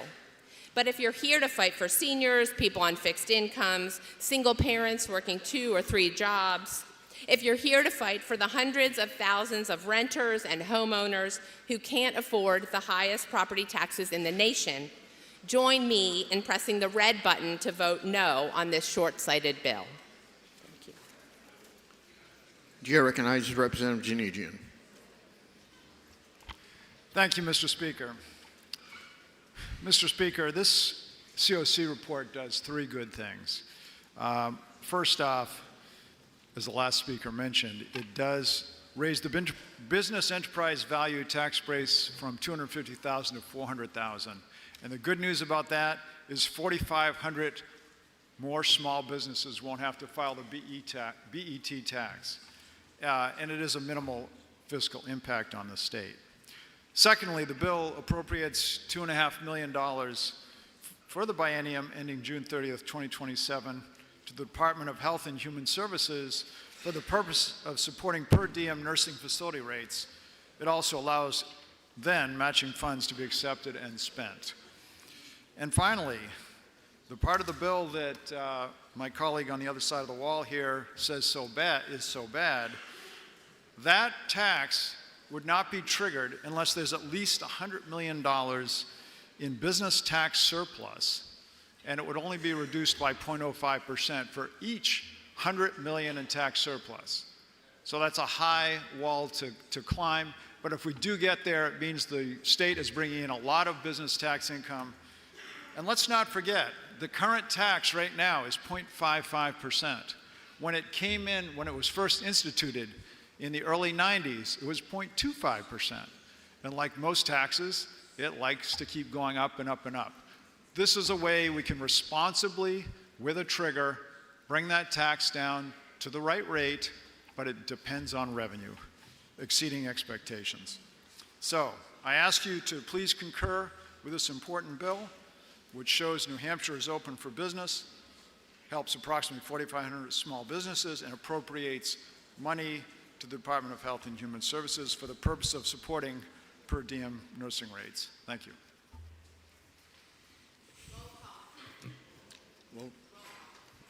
Senator Simpson has requested a roll call. Is that sufficient? It is sufficiently seconded. This will be a roll call vote. Members, take your seats.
The motion before us is to concur on House Bill 155. This is a roll call vote. Chair recognizes Representative Malloy for parliamentary inquiry.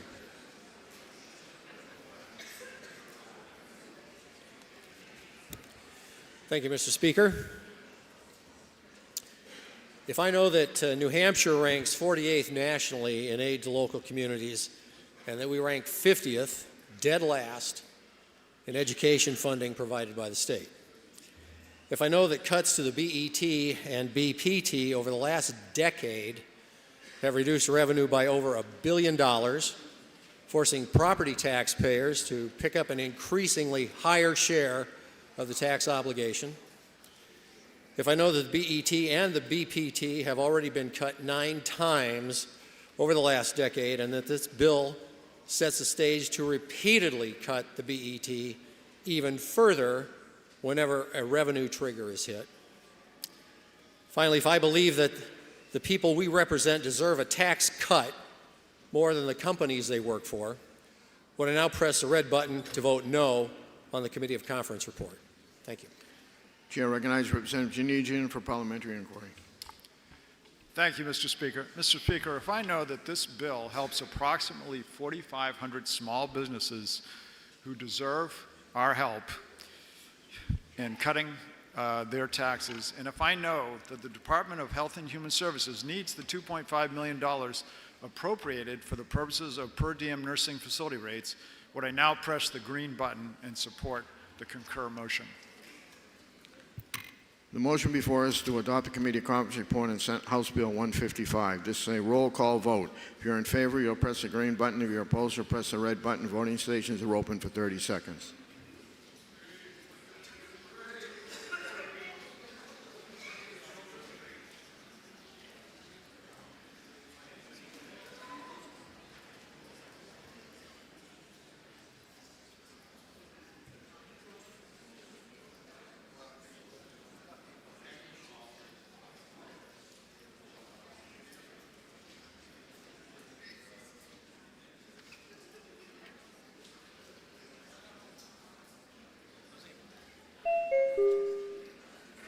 Representative Gabriels.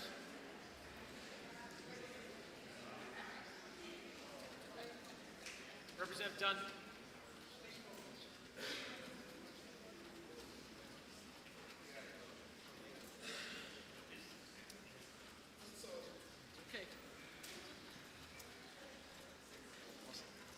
If all members present had an opportunity to vote, House will tend to stay the vote. 195 voting aye, 157 voting nay. Committee report is adopted. For what reason does a member rise? Mr. Speaker, I move to Special Order HB 1300 to the next order of business, please. The motion is to order House Bill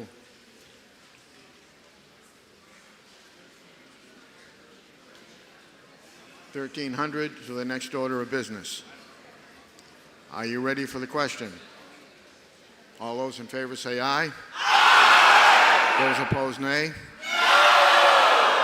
ayes have it. The committee, it's 1300 is the next order of business. Chair recognizes the clerk.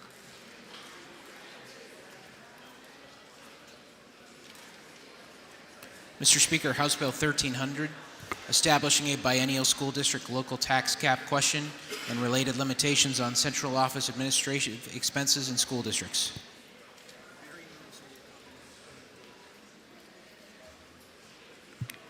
Representative Berry moves that we adopt the committee of conference report on House Bill 1300. The chair recognizes Representative Luno.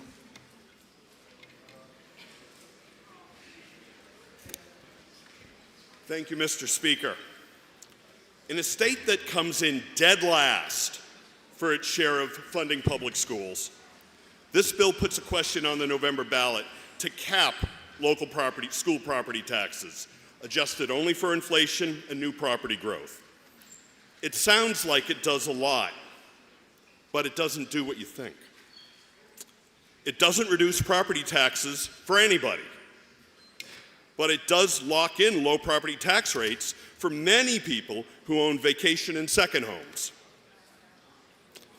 It doesn't eliminate regulations on public schools, but it does prevent budgeting for changes to special education costs, health insurance premiums, teacher pay, and reductions to state funding, especially the steep reductions to targeted aid and hold harmless grants that go to towns with low property values and high property tax rates. Cities like Franklin, Claremont, and Manchester are already struggling. Think about that. It creates conflicts among towns in cooperative school districts. I know some people don't like co-op districts, but like it or not, we have them, and about 50,000 kids attend schools in these districts.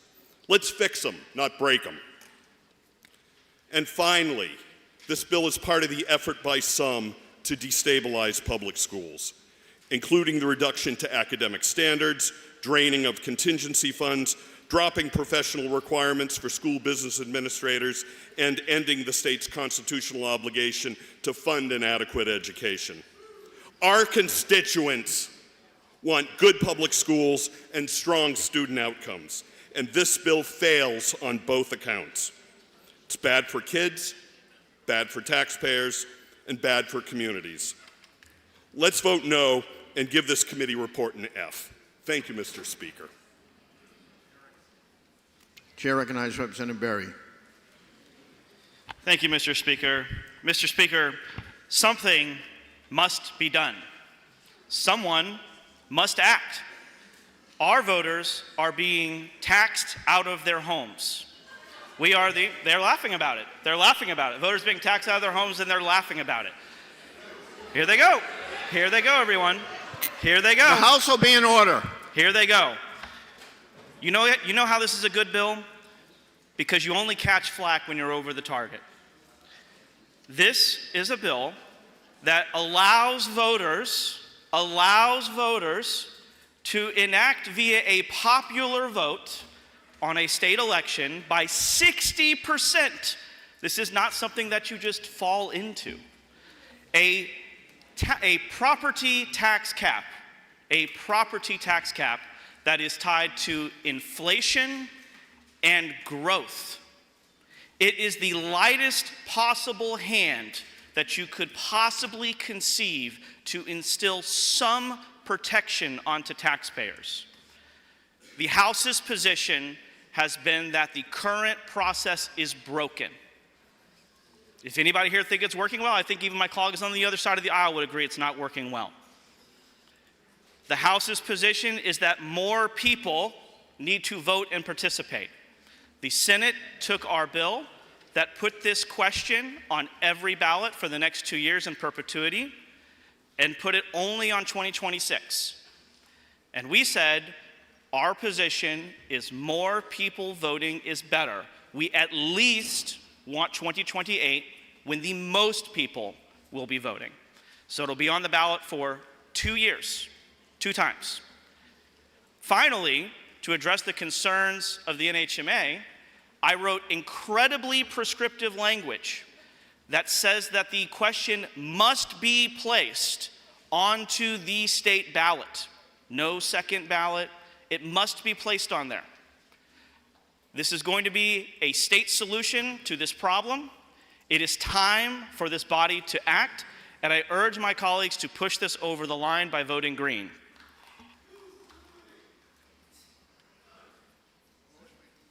Before us is to adopt the committee conference report on House Bill 1300. Representative Lane has requested a roll call. Is that sufficiently seconded? It is sufficiently seconded. This will be a roll call vote. Members, take your seats.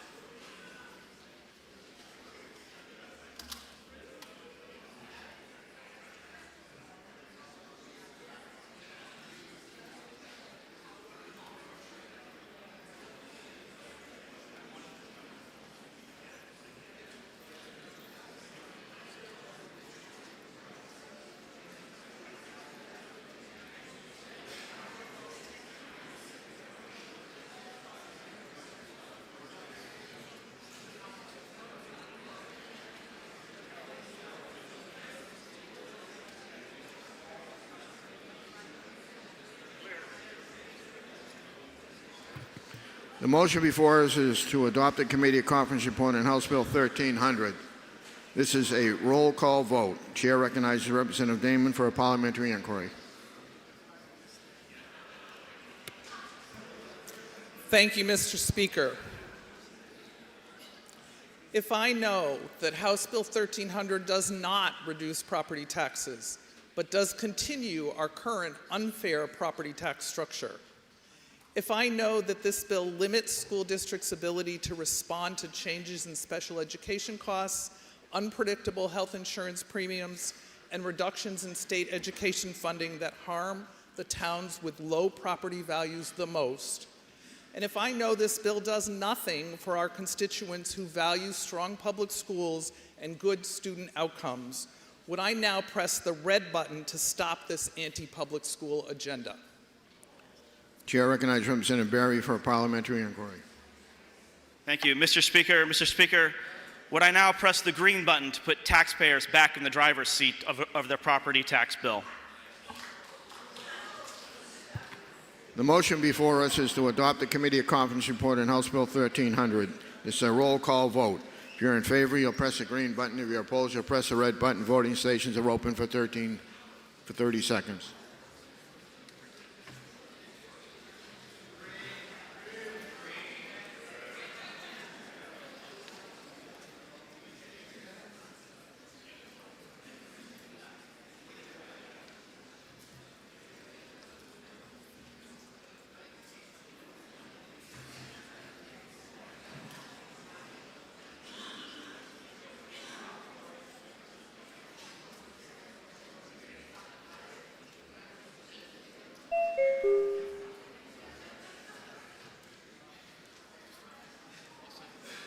If all members present had an opportunity to vote, House will attend to say to the vote. 183 voting yea, 170 voting nay. The committee conference report is adopted.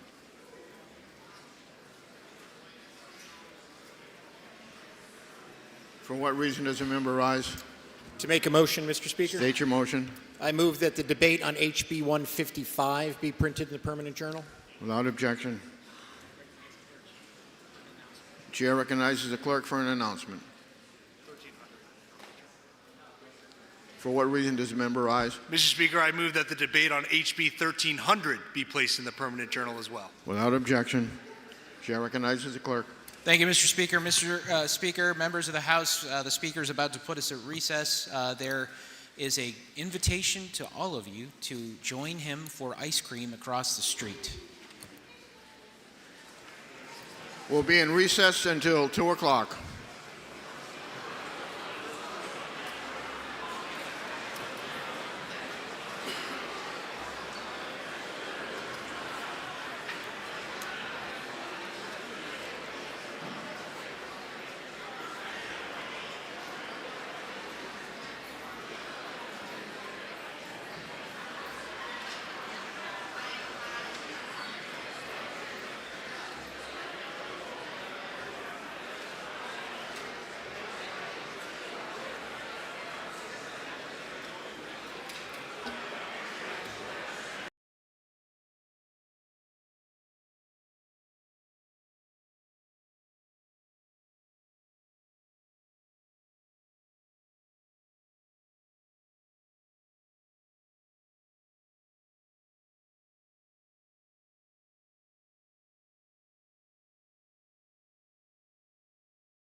Clerk for messages.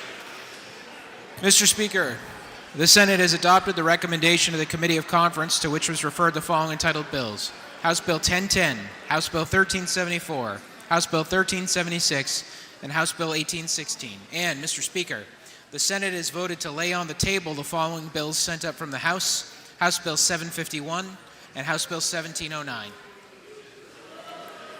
The House will be in order. The chair recognizes the clerk. Mr. Probably going Speaker. to want to hear this one. Mr. Speaker, Representative Roy moves that all rules be suspended to permit the consideration at the present time of the late sign-off of House Bill 1091 relative to unauthorized camping on private property. Representative Roy is recognized to speak. Thank you, Mr. Speaker. Mr. Speaker, I would ask my colleagues to allow the suspension of the rules to the extent that we accept the report from the Senate. The report from the Senate was unfortunately not signed off in time by the Senate President, and it lapsed, and we are unable to receive the report. So I would ask that we suspend the rules only to the extent that we accept from the Senate the late report. Thank you. This will be a division vote. Members, take your seats.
The question is to suspend the rules to allow for the late acceptance of the report on 1091.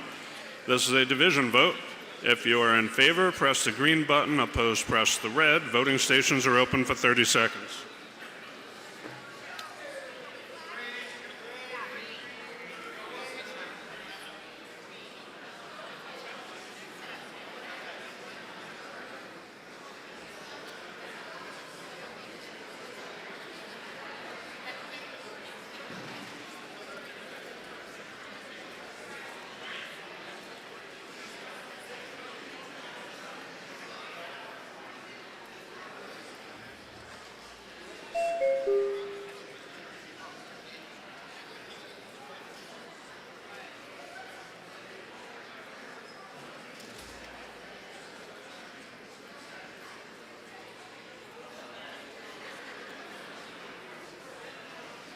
Representative Franz. Representative Franz, thank you.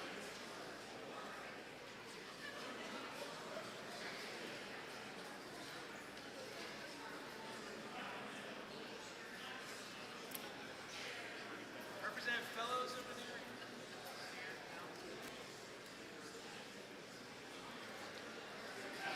Motion carries. Have all members present had an opportunity to vote? The House will attend to the state of the vote. 180 in the affirmative, 156 in the negative. It lacks the two-thirds threshold. Motion fails. The chair recognizes the clerk for a message. Mr. Speaker, House Bill 340, relative to electioneering by public employees.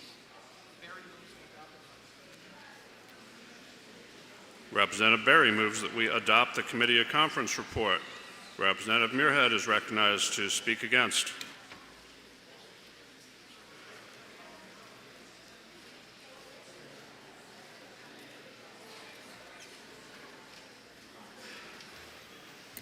Thank you, Mr. Speaker.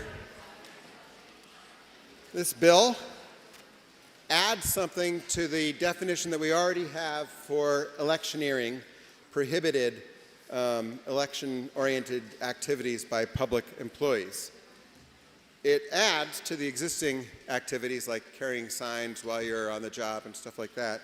It prohibits public employees from conducting surveys or polls that are political, where political means that they have characteristics that indicate a preference for one candidate or one measure over another. And insofar as that goes, just at the level of common sense, fair enough. Public employees shouldn't be conducting surveys that expressly signal a preference for one candidate or one party or one measure over another. I think anyone would agree with that. The problem is that that general language is just as general as that in the bill itself. It's not refined, it's not defined, and thus it will have a whole raft of unintended consequences. Consequences that I know are not intended by the sponsor or by those who support the bill. One of those unintended consequences, I think, will be prohibiting the work done at the UNH Survey Center, the political polls done at the UNH Survey Center. Well, one would say those polls aren't expressly partisan. They're not done out of an intent to favor one candidate or one measure or one party over another. No really genuine political poll is ever that. Pollsters try to get it right. Their status in their kind of profession as pollsters, as survey researchers, as political scientists depends on getting it right.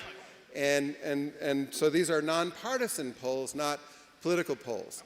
But the problem is that people will often interpret even nonpartisan surveys and polls done by Gallup or the AP or the UNH Survey Center as political in the partisan sense. They will look at the wording of a particular question and say, well, that's actually biased against my measure, my candidate, my party. Maybe it didn't intend to be, maybe it did intend to be. They'll look at the timing of a poll, when it was put out in the field, when it was released, and say, this poll was timed to disadvantage my side. They'll look at the headline or the interpretation, the tagline that goes with a polling result and say, that's biased against my side. I actually think probably anyone who's really politically active has seen a poll at some point and probably thought something like that. And here's the key thing. They'll actually look at the results of a poll and say that the results of the poll itself show bias against my side. There's no way my favored candidate could be doing that badly. The only kind of poll that would show my favored candidate to be losing like this is a poll that's biased. I mean, imagine, for instance, it's not out of the realm of human imagination that we could have even someone rise to the level of the presidency who thinks that when he's behind in a poll, the poll was rigged. But this, you don't have to look that far. This is actually a very common reaction in electoral politics. So I think that it's just a matter of time if we pass this before the UNH Survey Center, it just says we can't do this anymore because we're going to be running afoul of this definition of electioneering that was passed by the legislature. Now, the bill, as it came out of this body, did not have this defect or other defects in it.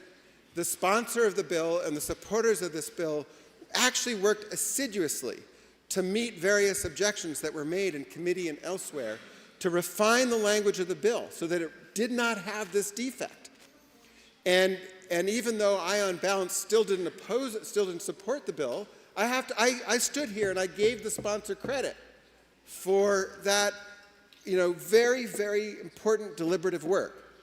And I have to say, it was a well-crafted piece of legislation. Just because it's well-crafted doesn't mean everyone's going to agree with it, but it was well-crafted. It revealed the virtues that we are supposed to exhibit in this body. And somehow something happened. Another body, somewhere else in this building, stripped this bill of all of that work, all the results of all of that work, all of the careful language, all the refined approach to this bill, which is ripped right out. And what we got was a very slipshod bill, a bill that's carelessly phrased and that will bring a whole boatload of unintended consequences. And for that reason, I really think that what came back is an act of disrespect to the work that was done by the sponsor of this bill and by the supporters of this bill. And also, if you don't mind me saying, to this House. And I do not think that we should pass it as it currently exists. Thank you, Mr. Speaker. Representative Berry is recognized. Speak in favor. I sincerely appreciate the member from Hanover saying we had a well-crafted thing going. So this bill, I'm actually kind of surprised at the opposition, to be honest, because this bill for electioneering, currently if a public employee commits an act of electioneering, they are only guilty, they can only be found guilty of a misdemeanor, up to a year in jail. It's criminal. It's a criminal offense. This adds in a $1,000 civil penalty as a possibility to add prosecutorial discretion. So it's actually a pretty major concession to public employees to pad in kind of a relief valve, because currently if they're found guilty of it, they're going to jail. So the other thing that it did was it takes away the language that says an act must be specifically designed to influence the vote of a voter on a candidate or measure. And it moves it to the existing electioneering statute that actually everyone in this room is under, which has specific things already spelled out. But most importantly, it uses the reasonable person standard, right? So kind of all that doom and gloom that you just heard about over there, that's fine. We are going to go underneath the reasonable person standard because there is actually no way to account for every possible act that could be done. And finally, as another thing to kind of protect public employees who might inadvertently run afoul of this, the only person that can possibly bring forward a case on here is the Attorney General, because it can only be acted on by the DOJ. So you can't go file complaints, you can file complaints to the DOJ, but you can't be dragging public employees to court. It's actually a huge concession to public employees, and one of the Democrat members of the Senate actually said that at the time. And yet, here we are, still have the opposition. So when we write good legislation, it's opposed. When we make concessions, it's opposed. But hey, I actually do think this is a much better bill. I think it's better for public employees. I think it's better for our political process, and I urge the body to vote green. The question is the adoption of the Committee of Conference report on House Bill 340. And a division has been requested. Members, take your seats.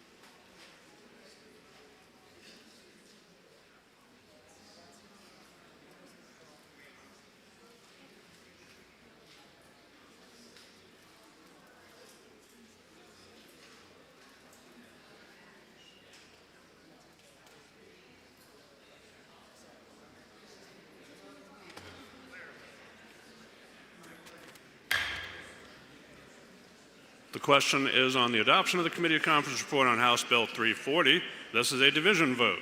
If you are in favor, press the green button. Opposed, press the red. Voting stations are open for 30 seconds.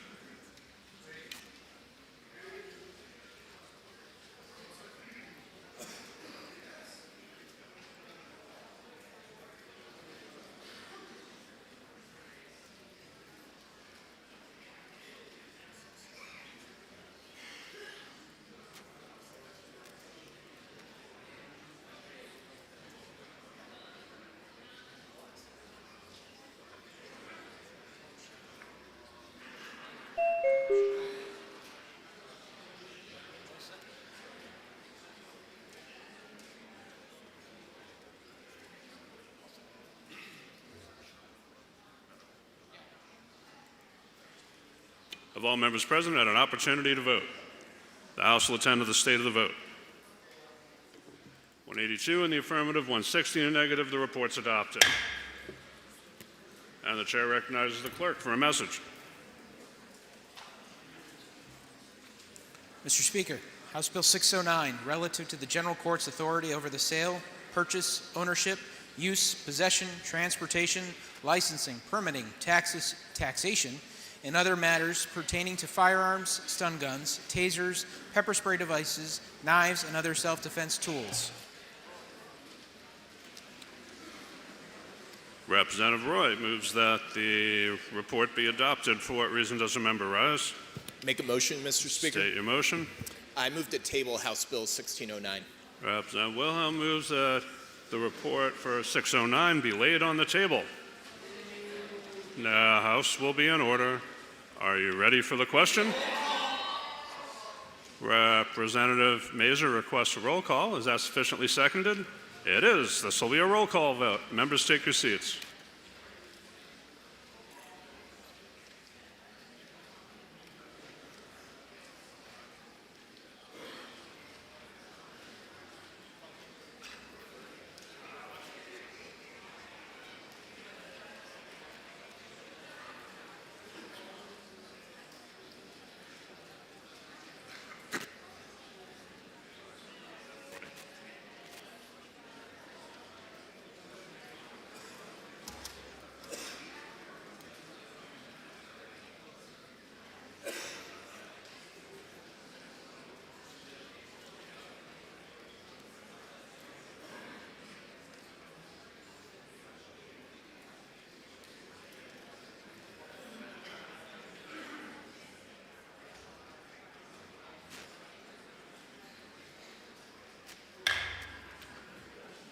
The question is whether to lay the report for 609 on the table.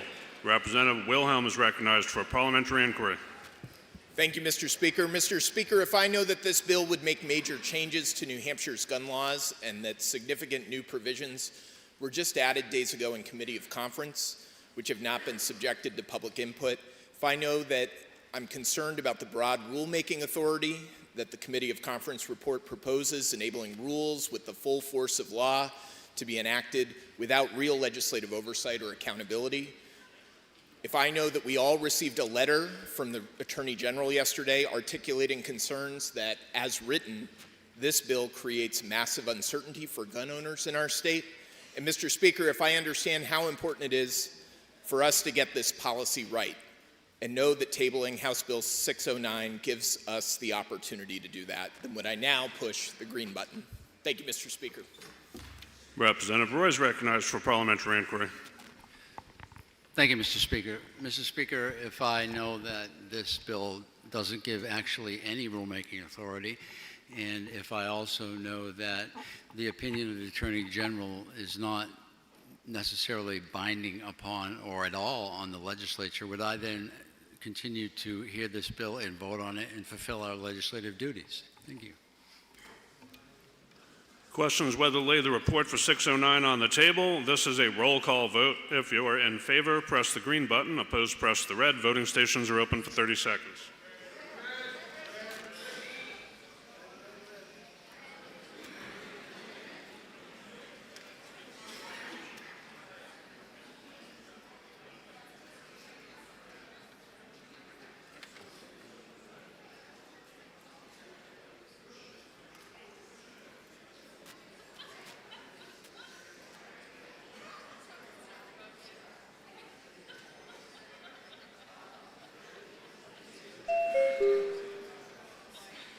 All members present had an opportunity to vote.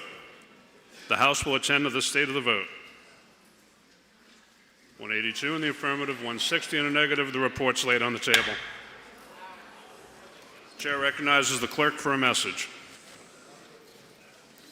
Mr. Speaker, House Bill 639, relative to the use of and disputes over blockchain and digital currencies. Representative Hunt moves that the committee conference report be adopted. Are you ready for the question? All those in favor say aye. Aye. Any opposed, nay? No. The ayes have it, barely. You guys napping? Holy cow. Chair recognizes the clerk for a message.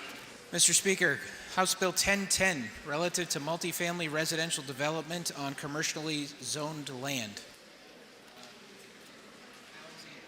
Who? Representative Alexander moves that we adopt the committee of conference report. Are you ready for the question? All those in favor say aye. Aye. Any opposed, nay? That one was easy for me. The ayes have it, and the report's adopted. Thank you. Chair recognizes the clerk. Mr. Speaker, House Bill 1374, relative to the procedures for withdrawal from a cooperative school district. Representative Noble moves that we adopt the committee of conference report, and Representative Salig is recognized to speak against the motion.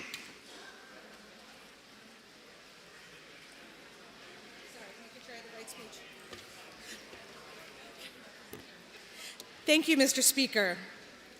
I rise today in opposition to the Committee of Conference report on HB 1374. At its core, this bill fundamentally alters the relationship among communities that choose to join together in cooperative school districts. Cooperative districts depend on partnerships.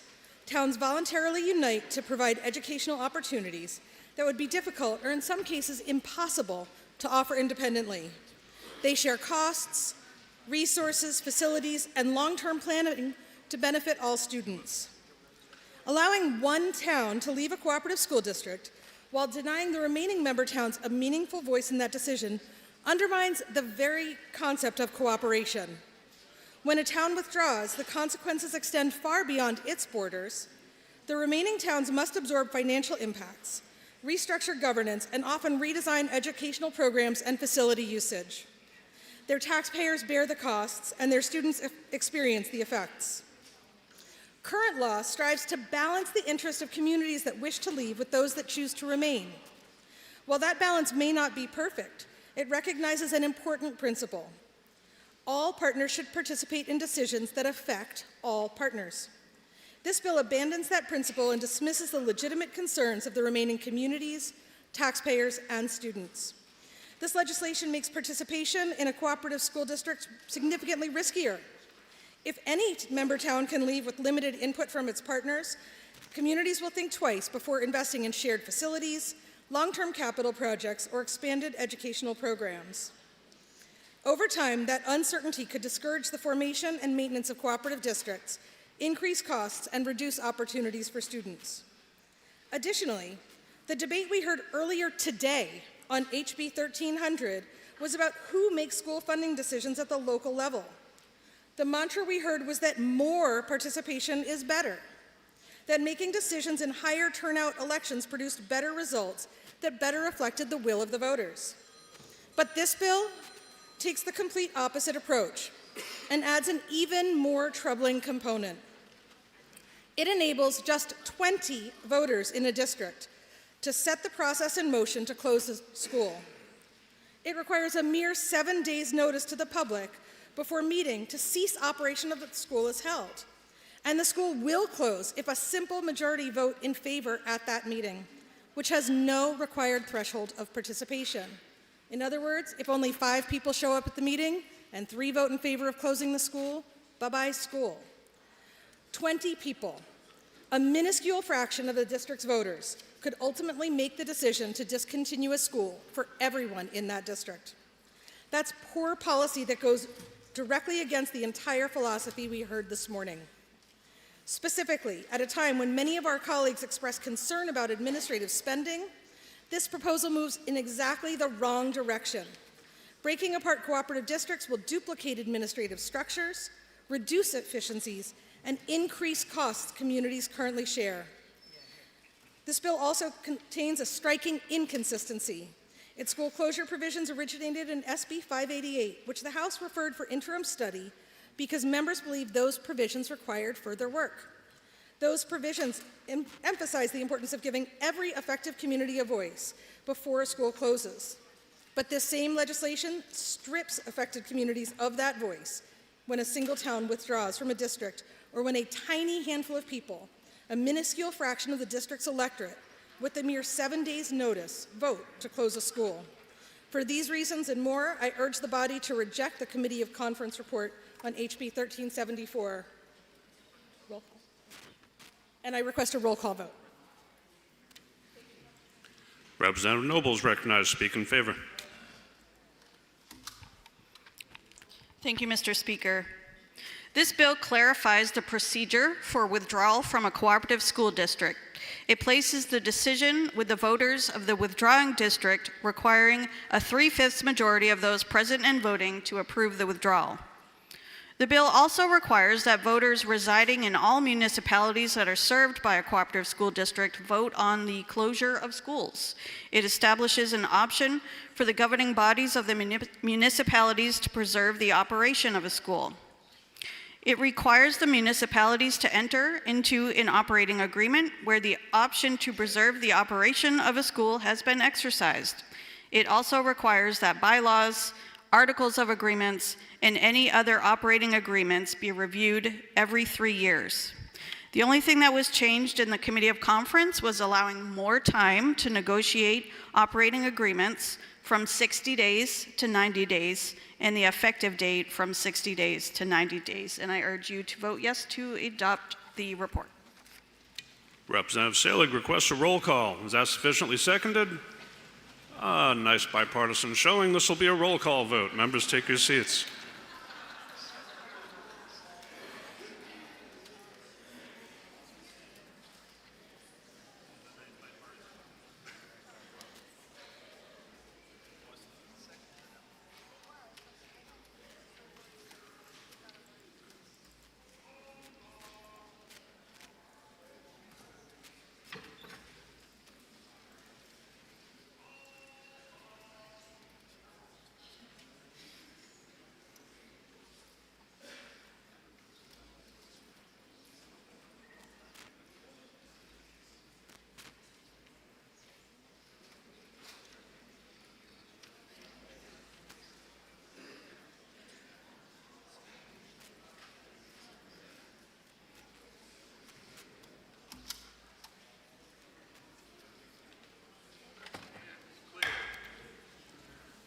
The question is the adoption of the Committee of Conference report on House Bill 1374. Representative Woodcock is recognized for a parliamentary inquiry.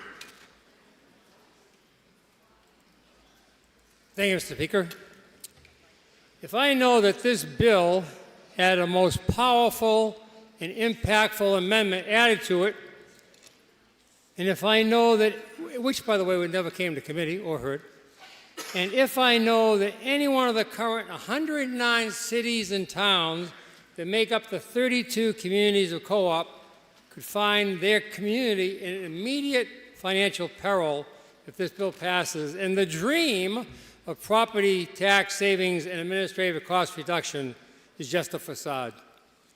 And if I know that the discontinuance of the school process outlined in the bill is outrageous, to say the least. It allows 20 people to request a meeting which is held after 7 days.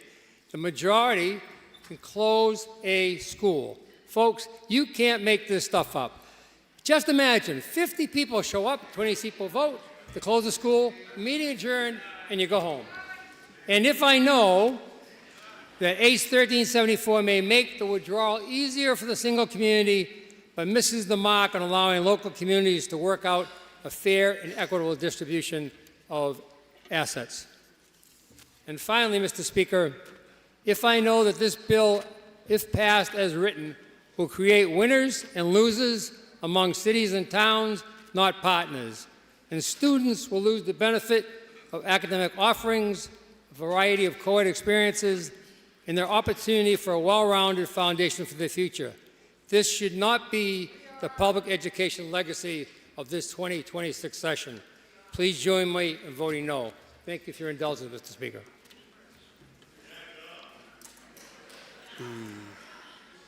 No good deed goes unpunished. Representative Noble is recognized for parliamentary inquiry. Thank you, Mr. Speaker. If I know this bill places the decision to withdraw from a cooperative school district with the voters of the district wishing to withdraw, rather than the entire cooperative district, and if I know this provides a process for school closures and preserving the operation of a school by a municipality, and if I know that articles of agreement would need to be reviewed every 3 years, then would I now press the green button to adopt the report? Hey, Representative Noble, come here for a minute.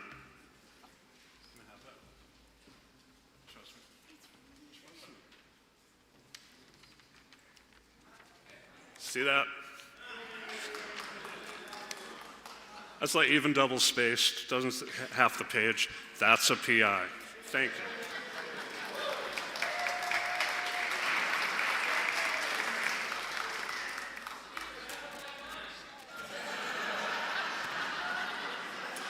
you. Yeah, the first paragraph. All right. This is a roll call vote. The question is the adoption of the committee of conference report on House Bill 1374. If you're in favor, press the green button. Opposed, press the red. Voting stations are open for 30 seconds.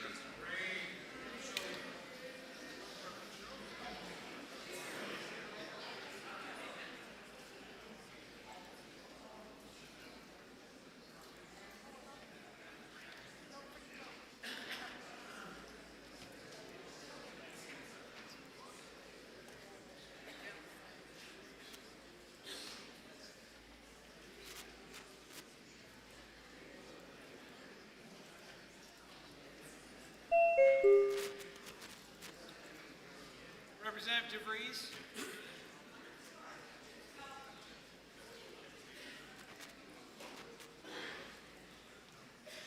Representative Seibert.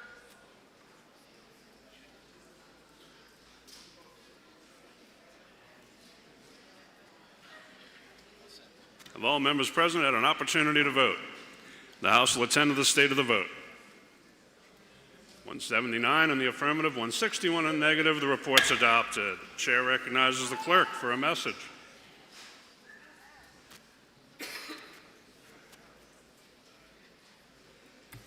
Mr. Speaker, House Bill 1376, relative to a parent's ability to raise their child in a manner consistent with the child's biological sex.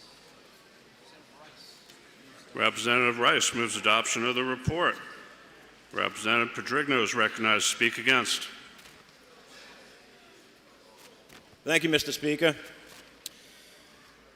Mr. Speaker, the legislation we have before us is a classic example of a solution to a problem that doesn't exist. Now, I know it's a cliche, and we've heard that expression so many times, and I'm going to guess that some of you even have it on your bingo sheet.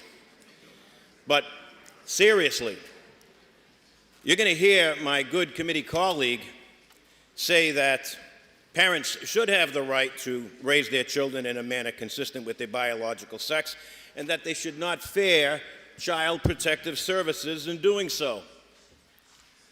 But the fact of the matter is that no state, anywhere in this nation, no state, not even here in New Hampshire, prohibits parents from raising their children in a manner consistent with their biological sex, and that there is no state definition of child abuse and neglect that says so. And right here in New Hampshire, RSA 169, raising a child in accordance with their biological sex does not meet the threshold of psychological injury. So in other words, what we have here is legislation that is a problem that doesn't exist.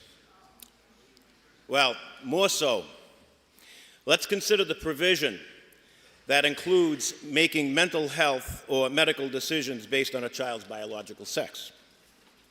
What medical decision could possibly be made to affirm someone's biological sex? I can't think of any. But we all do know of medical decisions that would alter it, but that is already prohibited here in New Hampshire. No gender-affirming care for minors is permitted. Now, let's consider the mental health.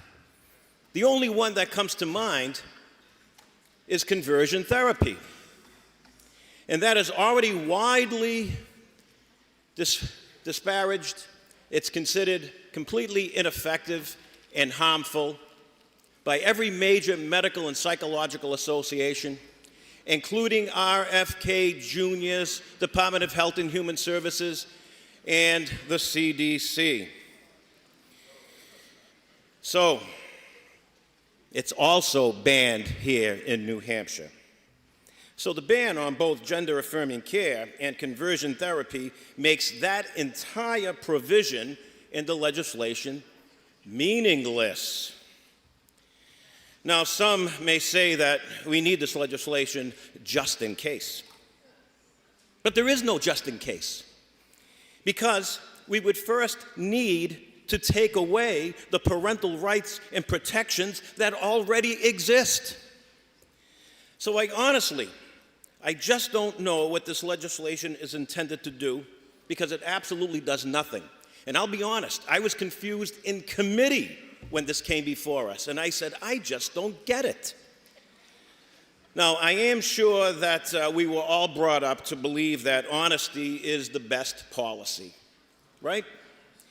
Well, I urge this body to vote for honesty in legislating and to vote down this bill, which is truly, completely pointless. Thank you, Mr. Speaker. Oh, and I asked for a division vote. Representative Rice is recognized. Speak in favor.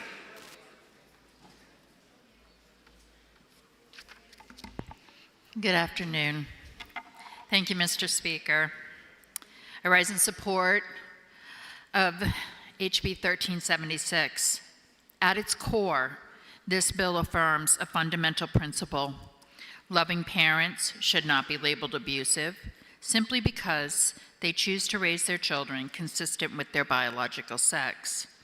It provides clarity in our child protection laws, our adoption and foster care systems, and our family courts, while preserving the state's ability to intervene when actual abuse or neglect occurs. This legislation does not excuse abuse, neglect, or harm. In fact, it explicitly preserves all existing protections for children. What it does is ensure that parents are not penalized for making good faith parenting, medical, or mental health decisions based on their child's biological sex. For these reasons, this is a balanced bill that protects parental rights, preserves child welfare protection, and provides needed clarity in state law. For these reasons, I respectfully ask that you press the green button. Thank you.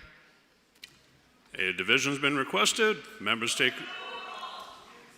Okay, Representative Mazur has requested a roll call, which is sufficiently seconded. This will be a roll call vote. Members take your seats.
Questions the adoption of the Committee of Conference report on House Bill 1376.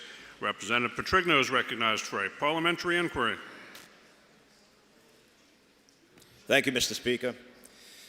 Mr. Speaker, if I know that parents already have the right in every state to raise their child consistent with their biological sex, and that no state, including New Hampshire, does not consider doing so to be child abuse and neglect, and that is a fact.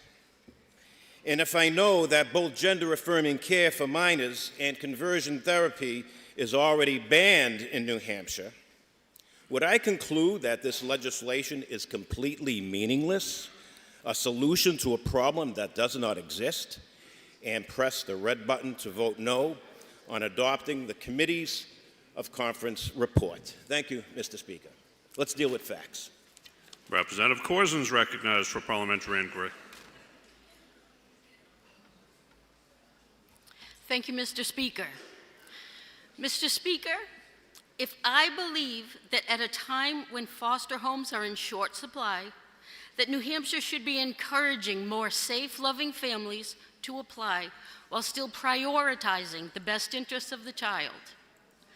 And if I believe that parents have a fundamental liberty interest in the care, custody, and upbringing of their children, and, Mr. Speaker, if I believe that in the Senate hearing we heard from one such parent who lost custody over an ideological difference, and, Mr. Speaker, if I believe that disagreement over ideology is not abuse, then would I press the green button? Questions the adoption of the committee conference report on House Bill 1376. It's a roll call vote. If you're in favor, press the green button. Opposed, press the red. Voting stations are open for 30 seconds.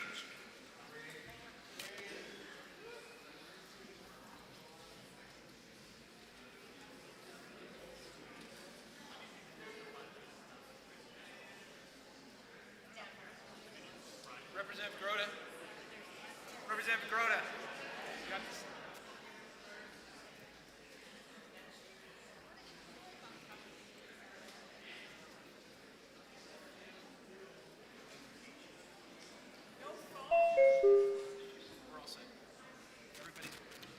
Have all members present had an opportunity to vote? The House will attend to the state of the vote. 183 in the affirmative, 158 in the negative. The report's adopted. Chair recognizes the clerk for a message. Mr. Speaker, House Bill 1816, relative to the intervention of the Department of Education into school or school districts during a financial emergency.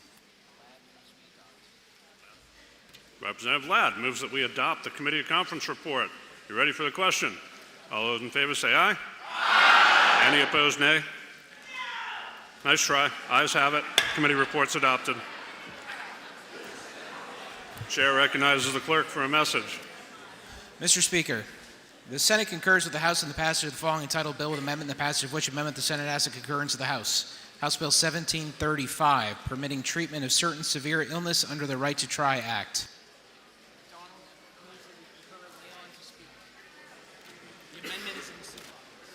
Representative McDonald moves that we concur. Representative Leon is recognized to speak, and the amendment is in your seat pockets.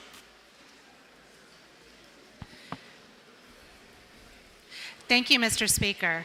This bill contains two different components that have been paired together in the past. When we passed Senate Bill 504 out of this body, it included both 1735 and 1734. That was the expanded right to try and the experimental treatment centers. While I know many of us would have loved to see the experimental treatment centers make it over the line, some of these very innovative ideas take longer than 1 year to bring into practice. What we see today, right now, is House Bill 1735 that was amended by the Senate and had Senate Bill 504 added. Now, I know I'm confusing you with the numbers because it's been a long day. What this says is that patients who are seeking disease reversal or treatment for chronic and debilitating conditions will have access to care in the state of New Hampshire. That means people with congestive heart failure will now have access to some of these therapies that have made it through the first line the phase 1 clinical trials at the FDA, but never through the whole process because it takes $1 billion or more to get some of these treatments over the line. This is a positive step forward. This is something that ensures that those of us, our neighbors, our families, our friends, our loved ones, have the opportunity to fight their disease here in New Hampshire and not spend their time in other states far away from their family in the fight for their lives. This is critical. This is huge. And I thank our friends on the other side of the wall for giving us part of our win and a very meaningful one. This also includes Senate Bill 504, the one that's this pharmacist's expanded scope of practice. With this, given this big tick season, any of us who have an attached tick will be able to go to our pharmacist and get a prescription that can interrupt that whole process right away, not spending whatever it takes at an urgent care or missing that window by going to a doctor. This is a win for Granite Staters, but I have to guarantee you, we'll continue to fight for more wins. We will continue to fight for more access, and this is one step on a long journey. I ask you to concur. Thank you. And press green if we push the buttons. The question is to concur on the Committee of Conference report on House Bill 1735. Are you ready for the question? All those in favor say aye. Aye. Any opposed, nay? No. Ayes have it. The report's adopted.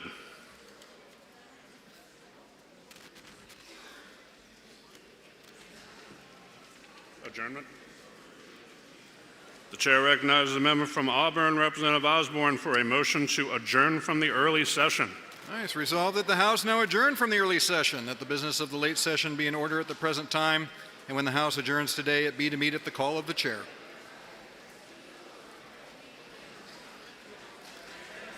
Questions on the motion to adjourn? You ready for the question? All those in favor say aye. Aye. Any opposed, nay? No. I'm with you. The ayes have it, and the motion's adopted. Nope. The House will attend to unanimous consent.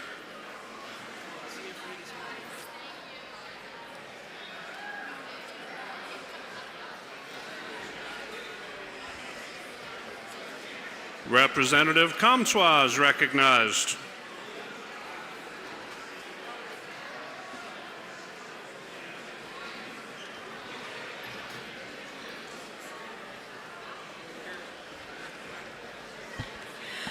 Thank you, Mr. Speaker. I would like to Hang on a sec. Thanks. If you are leaving, please exit quietly because this is important to them and they'd like to be heard.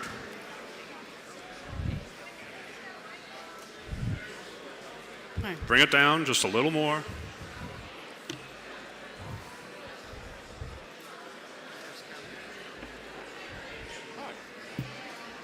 Yeah.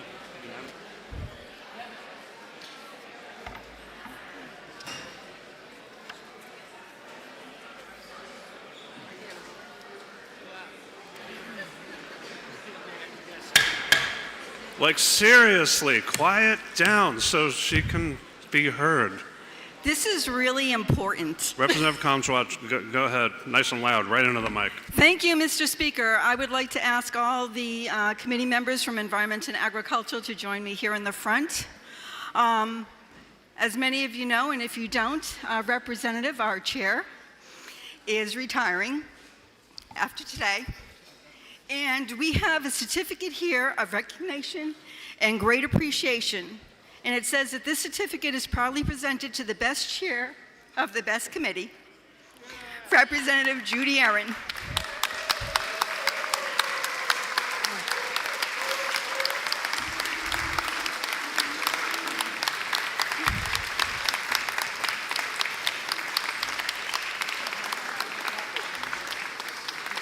Okay.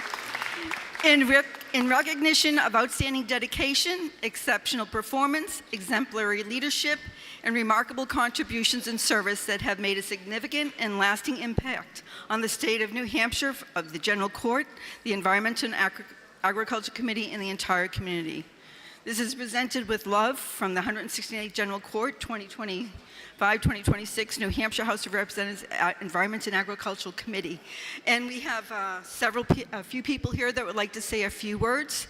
And we also have, here's your certificate, Judy. And we also have, would you like to present her with her garden weather vane of a flying pig?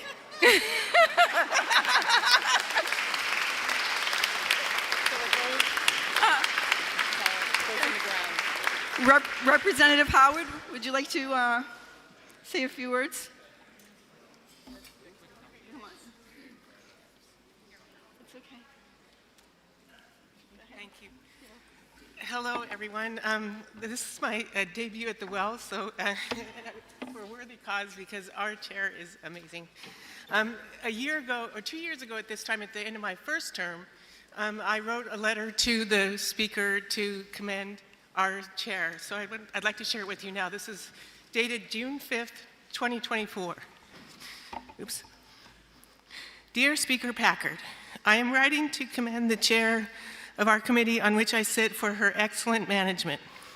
Chair Judy Aaron conducted the business of the Environment and Agriculture Committee with complete fairness, equanimity, and an attention to the details that led to an impressive number of bipartisan decisions.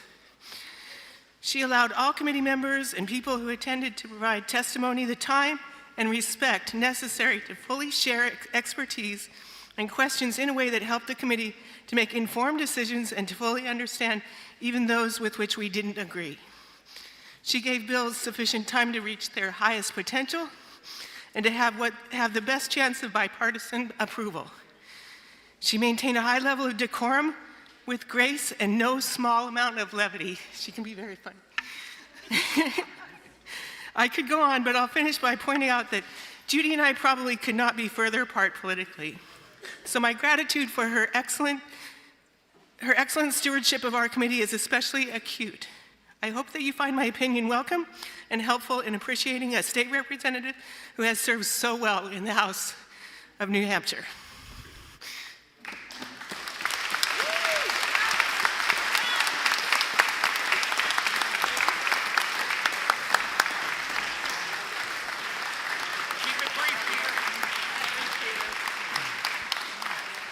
So I have served as ranking member on the committee while Judy has been chairing, and I'd just like to say that it has been a wonderful experience working with Judy. She has maintained a very positive, collaborative approach to everything in the committee. Our committee has a long-standing tradition of working in a nonpartisan way, and she has upheld that tradition with incredibly well. And you don't see us come to the well very often. That's because Judy has managed to guide us to the point where almost all of our bills are on consent. And I think that is a marvelous achievement. I'm going to miss her in future terms. She has been a great person to work with.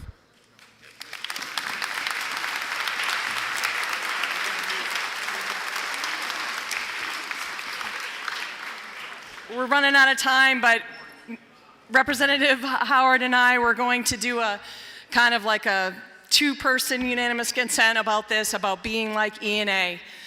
Our committee exemplifies how it should be in the House. We work collaboratively. It's nonpartisan. It's amazing. We're friends. We can put aside social issues. We can do all that, and we can do the work for the people. She is so going to be greatly missed in this. If she was running again, I'd run with her, but we're not going to have her, so nobody can fill her shoes, and she's just absolutely amazing. Thank you so much.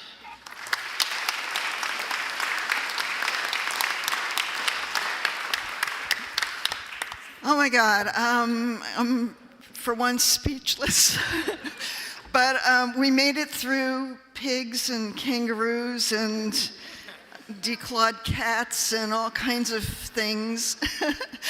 It's been an incredible 4 terms for me, but and all of it in environment and agriculture.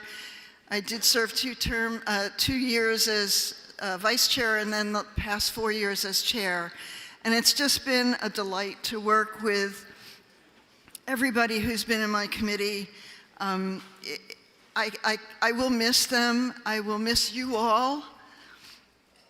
But thank you guys. I have no words. Thank you so very much, and we'll see you around.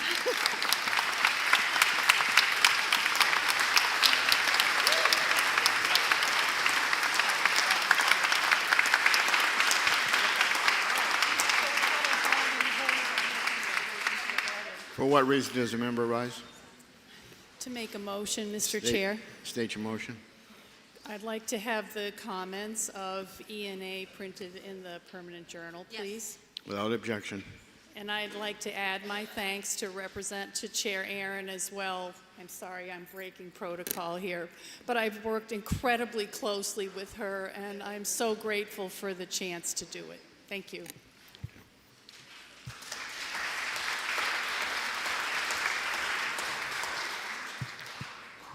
As we close our regular legislative calendar, I want to take a moment to thank all of our general court staff. Many of you that have been here for a while, whether it's 1 term or 10 terms, realize that this place doesn't work without our staff.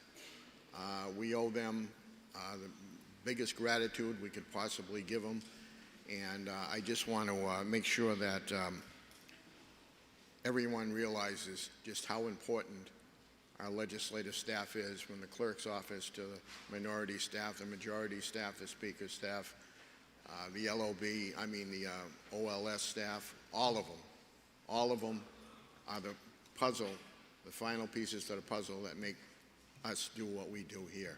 So let's all thank the staff for their continuing help.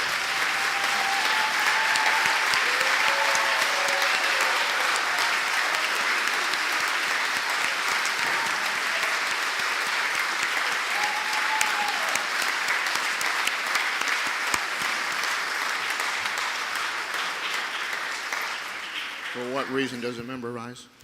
For motion, Mr. Speaker, State your motion. I move that the remarks in appreciation of our staff be printed in the permanent journal. I'm never sure whether I have to do that with speaker's remarks, but I want to be sure it gets in there. Without objection.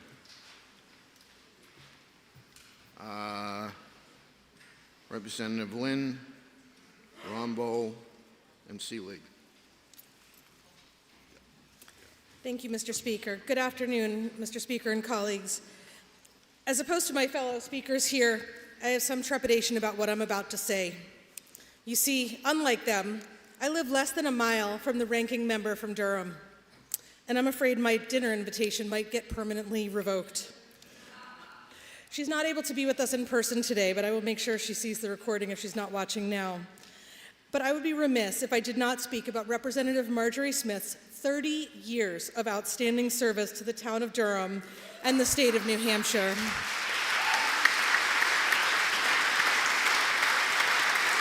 There's more.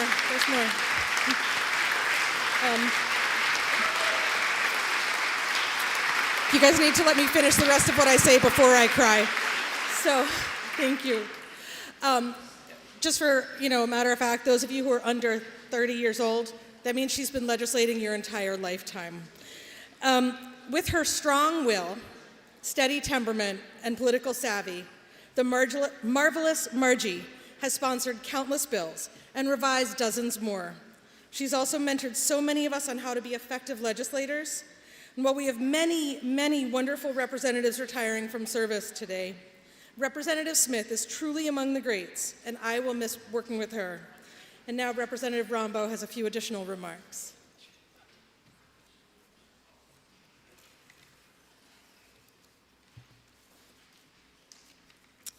Thank you, Mr. Speaker. Unlike my colleague before me, I don't share Representative Smith's district, and unlike many of you, I have not shared as many years of her service in the House. Instead, I've admired her speeches from my seat in Reps Hall until I had the opportunity to join her in Judiciary Committee last year. And that's when the real learning began. There was not a committee, hearing, or executive session that went by when I did not go to bed that night, turning over in my mind if or how I could possibly, hopefully someday, ask a question as effectively and productively as Representative Smith. One day early in my time in the committee, I screwed up my courage to ask a witness a question. I felt really passionately about the bill. I thought I was making a point. And afterwards, Representative Smith pulled me aside to ask me, "What are you trying to achieve?" And it stopped me in my tracks. At first I heard it critically. I felt defensive, maybe a little embarrassed. But the more I thought about it, it was maybe the most important question of all. What was I trying to achieve? Was I making my statement? Was I achieving consensus? Was I expressing solidarity or disavowal? Any of those goals could be valid, but I needed to actually choose.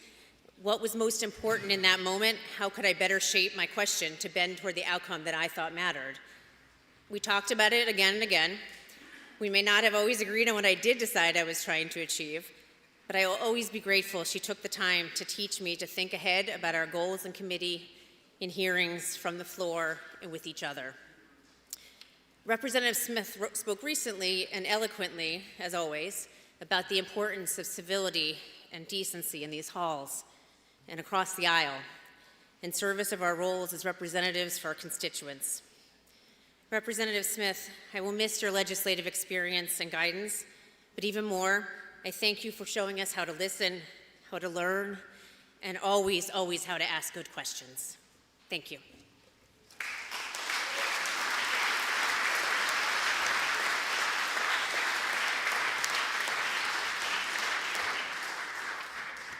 Thank you, Mr. Speaker.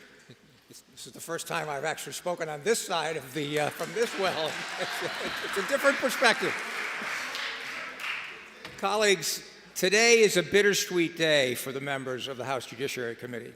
Like all of you, we, of course, are happy to have completed our work for this legislative session. But we also are saddened by the knowledge that one of our stalwarts of our committee has decided to retire and therefore will not be with us next year.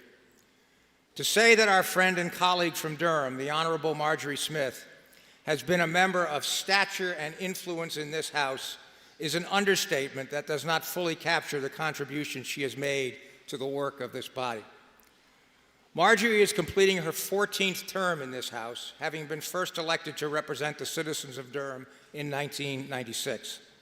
For 3 decades, she has devoted her energies to serving her constituents as well as the broader citizenry of this state as a whole, with dedication, thoughtfulness, considered judgment, and courage, always striving to do what in her mind was the right thing. I first met Margie when I was on the Superior Court and would have to appear before the legislature either in connection with the court's budget or some specific legislation under consideration that would affect the court system. I quickly learned that she paid attention to detail and that she would focus her attention not only on the specific problem a bill sought to address, but also upon the broader implications of the legislation, including potentially the potential for unintended consequences. On more than one occasion over the time I appeared before her committees during my tenure on the Superior Court and later on the Supreme Court, she would ask a question that I had not anticipated, and I would have to say that I did not have at my fingertips the specific information she wanted and would have to get back to her. Although I occasionally detected some frustration with this answer, she was unfailingly kind and professional in responding that, yes, I could provide the information later. I have come to know Margie much better over the last 4 years as we served together on the House Judiciary Committee, and this experience has only served to increase my admiration for her. Make no mistake, Representative Smith and I are quite far apart on the political spectrum and often have strongly divergent views on issues that come before our committee. But Marjorie is the living embodiment of the principle that one can disagree without being disagreeable. Indeed,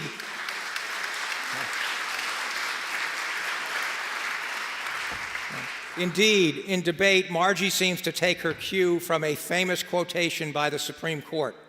She does not hesitate to strike hard blows in support of her advocacy, but she never resorts to foul ones. We can all take a lesson from her on that score. And Representative Smith is not a legislator with the attitude of it's my way or the highway.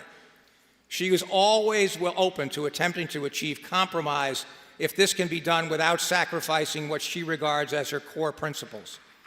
Thankfully, the example she has set in this regard has permitted the Judiciary Committee to achieve unanimous or near unanimous consent on a majority of the bills which come before us. I did some quick research and discovered that of the 241 bills which the Judiciary Committee considered over the last 4 years, 147 of them, or 61%, went to the floor without a minority report.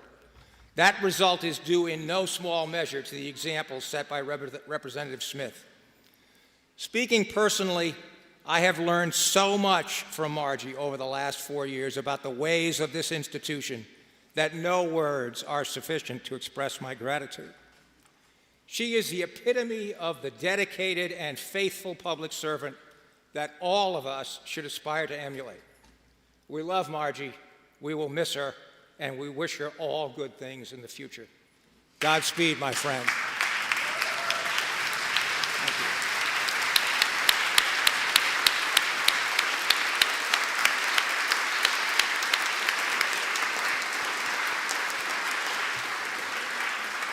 For what reason does a member rise? For a motion, Mr. Speaker. State your motion. I move to print the remarks of about my dear friend from Durham in the Permanent Journal. Without objection. Representative Wheeler.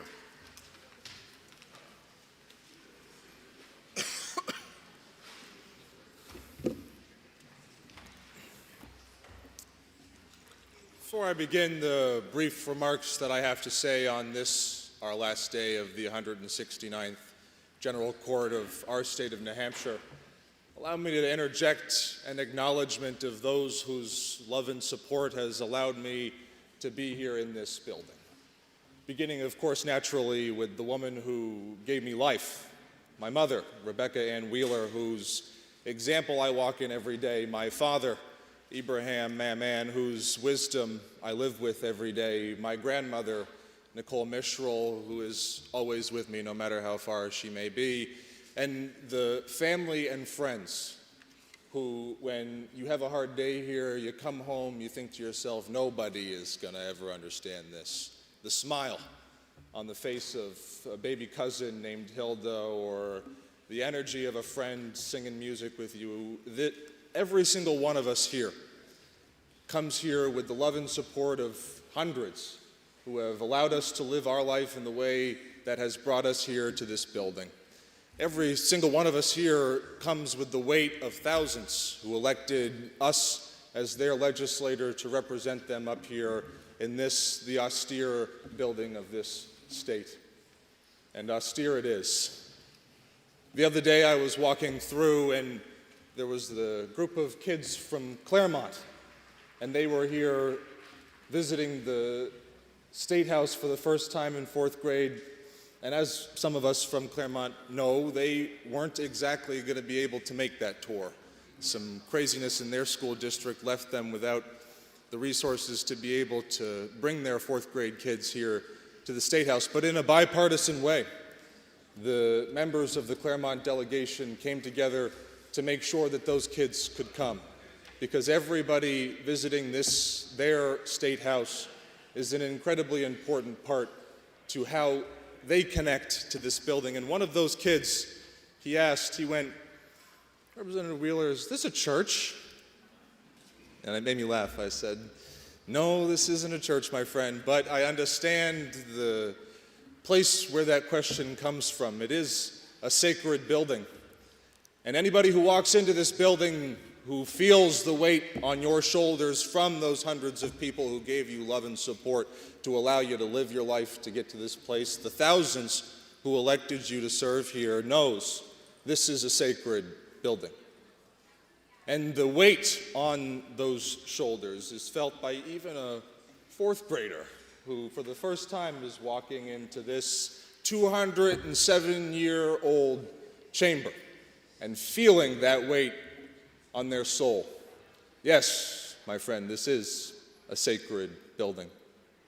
And I think of that as I mentioned, they asked another question about the aisles, and so I mentioned to them, well, on this side of the aisle, on that side of the aisle. And as I was saying it, I realized to myself, in the spirit of Marjorie Smith, who has been here for a long time, there used to not be aisles of this legislature. I see some people who have been here for a long time laughing at this. Right now, here we are, Section 3, the Democrats over here, the Republicans over here, one side of the aisle or the other. People on this side saying to themselves, I don't want to sit next to those crazy Republicans. The Republicans over here saying to themselves, how could I ever sit next to a crazy liberal like that? But, my friends, honestly, that is the mindset of a child. It is not the mindset of a legislator. It is the mindset of a punitive, vindictive, petty child. And we are better than that. This legislature has been for 250 years and can be better than that. We don't need these petty, vindictive politics that keep us in the silos, which keep us from standing in the example of, as the members from the Judiciary Committee so eloquently illustrated, those who have served here before in a nonpartisan way. Legislators who came to make the best law for the state in which they live. Members, We are losing this legislature in a lot of different ways, and I hope you go to the elders in both parties on all sides of this chamber who have served here long enough to know that that is the case. There is wisdom to be gained from those people who have stayed here for a long time, and in that wisdom, we can find that our common and shared humanity, we're going to disagree all the time, but our common and shared humanity is much larger than those disagreements. We can, as Representative Lynn so eloquently said, disagree without being disagreeable. And with those petty, vindictive, childish attitudes that we have today, I hope, given the fact, Mr. Speaker, that your time here in this body ends, your 6 years as chair of this body, one of the longer terms consecutive as Speaker of this House, we will have a new Speaker next year. And I hope that when we have a new Speaker, whether you folks get the majority or we do, that Speaker looks at a body of children and refuses to accede to their childish mindsets. I hope we have a Speaker that raises the standards of the body once again, whether it is the member from Newmarket, the member from Auburn, the deputy speaker, the member from Wilton, it doesn't matter. Any one of you who is elected to that podium is elected not as a Republican or a Democratic member, but as Speaker of the New Hampshire House of Representatives. You will work with the clerk of this body to make sure that each committee functions. And we can either have a legislature wherein the committee chairs and the members on those committees feel as though they must vote the way of the people in the front row of this chamber. Otherwise, they'll lose their seat. Or we can have a legislature that actually legislates, where the chair protects their members in that committee to make sure the best product that can come out of every one of the standing policy committees comes out of that committee. In the example of environment and agriculture, this is by no means a partisan thing. You can have your partisan beliefs and put them at the door, coming together as a committee to serve the people of this state of New Hampshire. We can have leadership that doesn't accede to the mindset of children and restores this body to the austere institution that it has been since the 5th Provincial Congress at Exeter passed the first Constitution 6 months before the squabbles in Philadelphia did. Their Constitution that we've lived under in one form or the other, the fundamentals of our public government, for 250 years. And so I had to, when I actually won't say the name of the representative, but someone who has served here a long time, who is leaving, told me that they leave with an immense amount of pain. And they're going through, as a result of the last few months, a lot personally, which puts their body in a ton of physical pain. But it wasn't the physical pain from the ailments they have today that put their heart at a heavy place. It was the fact that they leave this legislature in the state that it's in, with people acting as petty and petulant as they are. That is what gave her the most pain in leaving this legislature. And in her name, for those who have spent their time here serving as a public servant in the public institution, I hope that we all come back to this body, if we are so lucky to, with the mindset of those for 200 and some odd years before us, the children, came into this body, returning that mindset to where they once were. This membership can work. The New Hampshire House of Representatives can function, but it takes all of us with that mindset to be able to do so. Thank you, Mr. Speaker.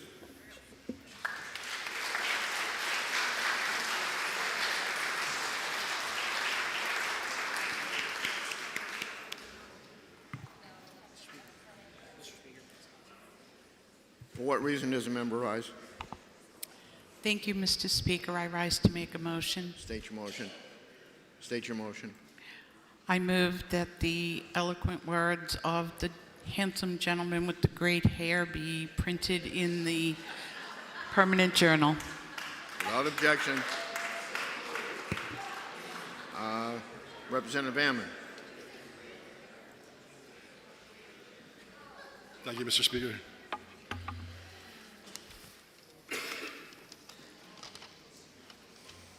Mr. Speaker, I have a statement of regret that I'd like to read. I co-sponsored Senate Bill 482, establishing consumer protections for digital asset transaction kiosks. But now I regret it. I believed its concerns could be met without injuring New Hampshire's digital asset industry. I worked to amend it, but those efforts were lost to a national advocacy template adopted in 2 dozen states, treating the industry as the problem rather than the scammers who exploit those machines. That is the bill the governor has now. Fraud schemes playing on victims through these kiosks are real, and Granite Staters, especially older residents, are being targeted. Scammers also use wire transfers, gift cards, mailed cash, payment apps like Venmo and Zelle, and online exchanges, etc. Kiosks are one channel among many, and draconian restrictions on them alone will not stop the scams. Senate Bill 482, as enrolled, exceeds its intended scope, in my opinion. Vermont's similar restrictions force kiosk operators to leave. Enacting it will impair New Hampshire's credibility as a leading jurisdiction for digital assets. Thank you.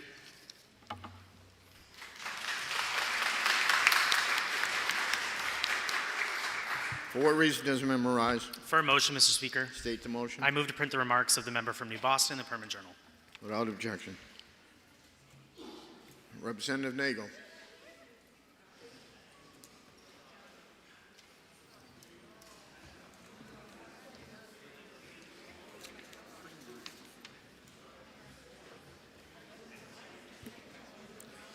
Thank you, Mr. Speaker, and to my young friend from Peterborough, I'm about to turn this place into a church.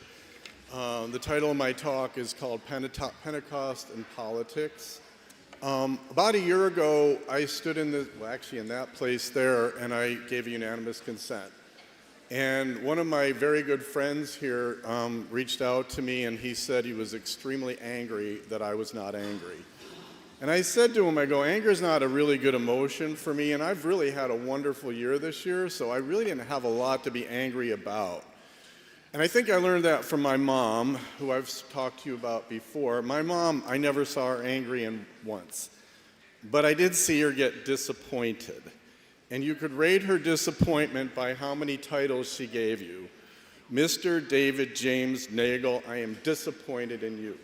That was a bad thing. And I learned from that.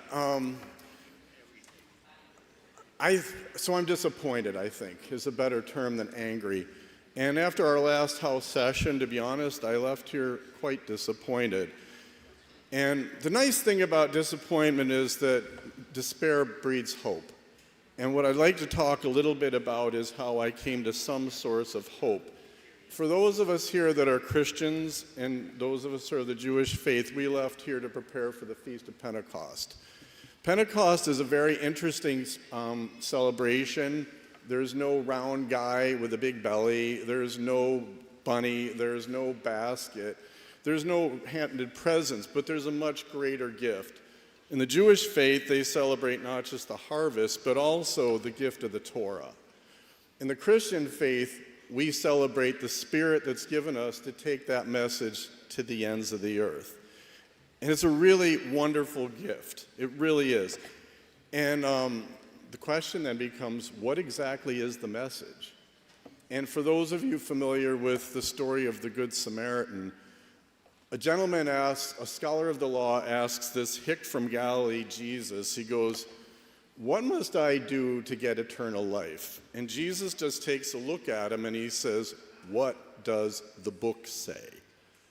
And the gentleman responds that I should love the Lord God with all my heart, my soul, all my being, and my neighbor as myself. That is called the greatest commandment. And it is an incredible statement because what it does is it summarizes all the wisdom of the ages into one line. It's amazing if you really think about it. But they don't stop there. The next question that he poses to him is, who's my neighbor? And if you turn to Matthew, got your Bibles out in front of you? If you turn to Matthew, there's a thing called the judgment of the nations. In the judgment of the nations, it talks about how we are going to be judged. Whatever you did to the least of my brothers, that you did to me, and that's how you will be judged. And he lists a number of them: the homeless, the hungry, the naked, the imprisoned, the sick, the enslaved, the stranger, the lame, the blind, the deaf, the disabled, the woman, the veteran, the Jewish, the Muslim, the Hindu, the Buddhist, the gay, the lesbian, the lonely, and the suffering. And for one nation that professes to be under God, this should be a really basic thought. The message that Jesus spoke throughout Galilee gave power to people that were vulnerable, that needed something. They'd been under the Roman and Greek thumb and under the thumb of their own leaders for hundreds of years, and it gave them a message of hope. It was so powerful that Jesus walked 105 miles from Capernaum through the desert to Jerusalem to speak to his authority, to say, you can say this all you want, but until you do it, it doesn't mean anything. And what did they do? They killed him. And that's a really hard lesson to take if you're one of those people that was relying for the rest of your life on this Savior, that he was going to make everything all better. And that's when Pentecost comes. All of a sudden, these people that were living in fear that they were going to be next, suddenly, out of nowhere, emerged from their hiding to go out and preach this message of love your neighbor as yourself. God only knows what gave them the power and the strength to do it. But one of my favorite lines is from the Acts of the Apostles, when they say that as these guys come out and start preaching, we heard them in our own languages. And I personally believe that's a metaphor, because the message is universal. The message transcends language, nationality, faith, ethnicity, race, political ideology, and nationality, and that message did not die, it grew. Martin Luther King and Mahatma Gandhi used that message of peaceful nonviolence to create change in our world. We know what happened to them, unfortunately, but it inspired my mom, and it inspired me through my mom, and I would hazard a guess it inspired every one of your mothers to say the same thing. And that's a really neat thing, pertinent to our discussions today. It inspired our founding fathers in writing the Declaration of Independence, the Constitution, our Pledge of Allegiance. Thomas Jefferson said that the measure of society is how it treats its weakest members. We make a vow to serve those in need, and we say that all men are created equal, not some, all. So I have two requests for you as I finish up here. First, ask your question, who's the most vulnerable people in our political system? I would argue it's the 70% of people, 50% of political independents, and 20% of political moderates who probably can't get elected, and if they do get elected, they won't get assigned to a committee, and if they do get assigned to a committee, they will not be given a leadership position. That is an incredibly important voice that we're missing out on. So what I'm going to ask you to do is, those of you who are running for office, is you're going to make promises to us. And you can't win without us. And I will ask you that when you make those promises, that you make sure you keep them and don't turn your back on them, because that's what's getting people upset, is you say something, but you don't do it. And we want you to do it. The other thing that I have that I'm sorry to be a little bit provocative, but I want to tell you about my friend George Roberts. When you walk into the LOB, you see a picture on your right as you're walking in. That's my good buddy George Roberts, and it's largely his fault that I'm here. So you can blame George. I'll give you his address. I'll give you his phone number. It's on my cell phone. So anyways, George was the Speaker of the House in the 1970s, and George had a very strong belief that you, as a legislature, have both a right and a responsibility to serve on a standing committee. And if you didn't want to do it, he made you do it, because that's where we do our most important work. And I will ask that we never, ever again punish somebody by removing them from that position merely because they voted for their constituents and their conscience. I hope that that never, ever happens again.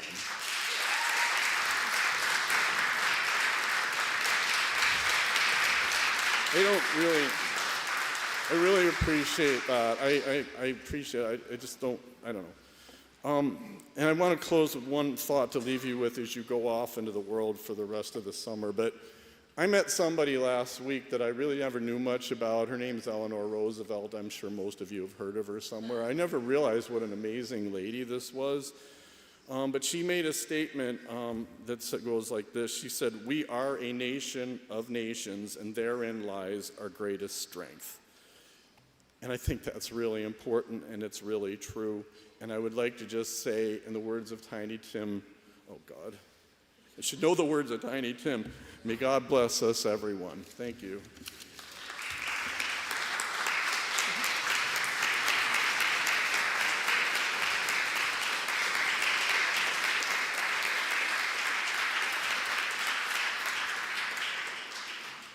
Representative Alexander?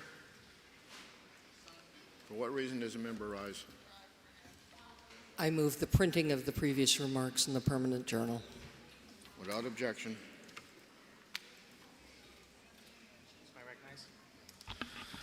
Okay, thank you, Mr. Speaker. So I rise today for Pride Month.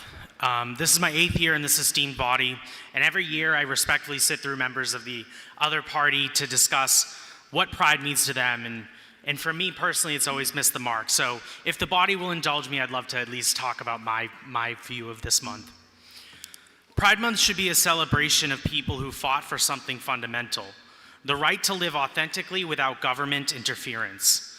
It should honor those who demanded equality under the law, nothing more, nothing less.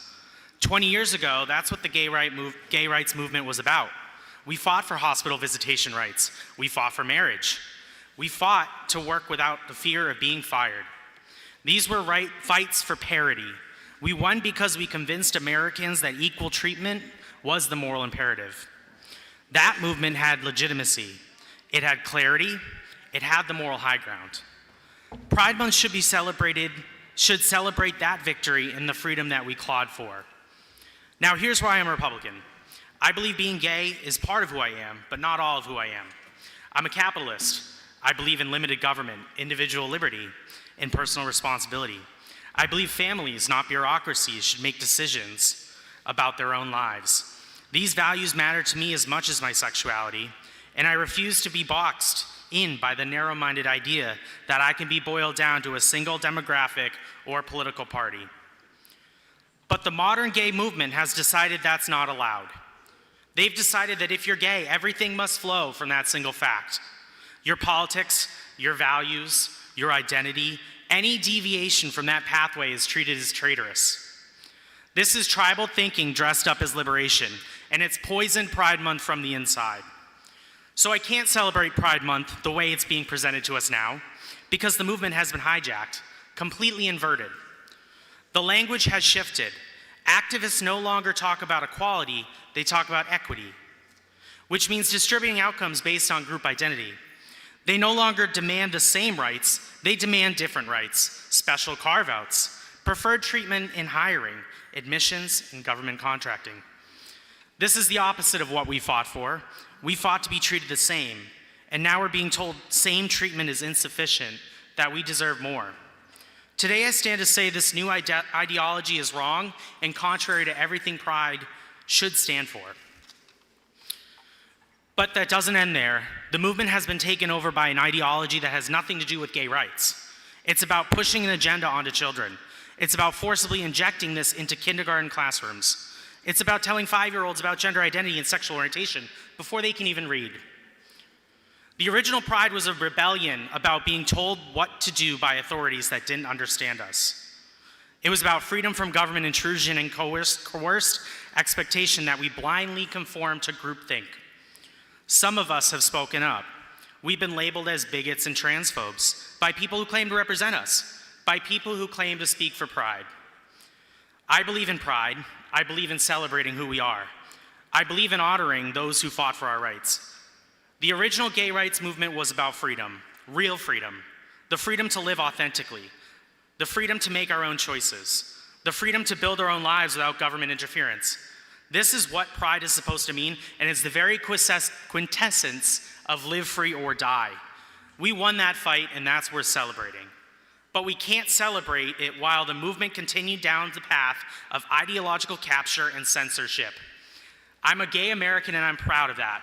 But I'm prouder of being an American who believes in limited government, individual responsibility, and the Constitution.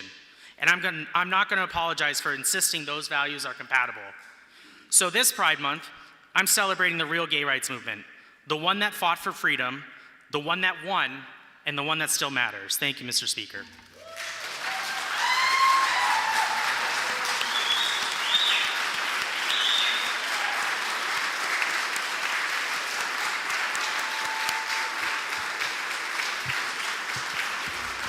What reason does the member rise? To make a motion, Mr. Speaker. State the motion. I'd like the remarks from the representative from Goffstown to be placed in the permanent journal. Without objection. Representative Butler.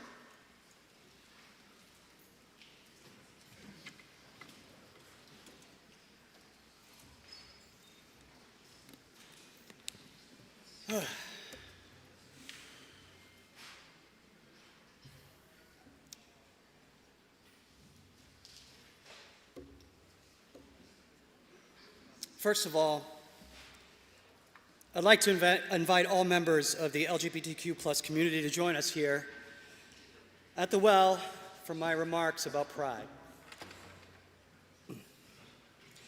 I'd like to end my first season as a state rep with a focus on joy, pride, community, and love. Love. See, the history of LGBTQ+ liberation is not the story of one group winning rights and then pulling up the ladder behind them.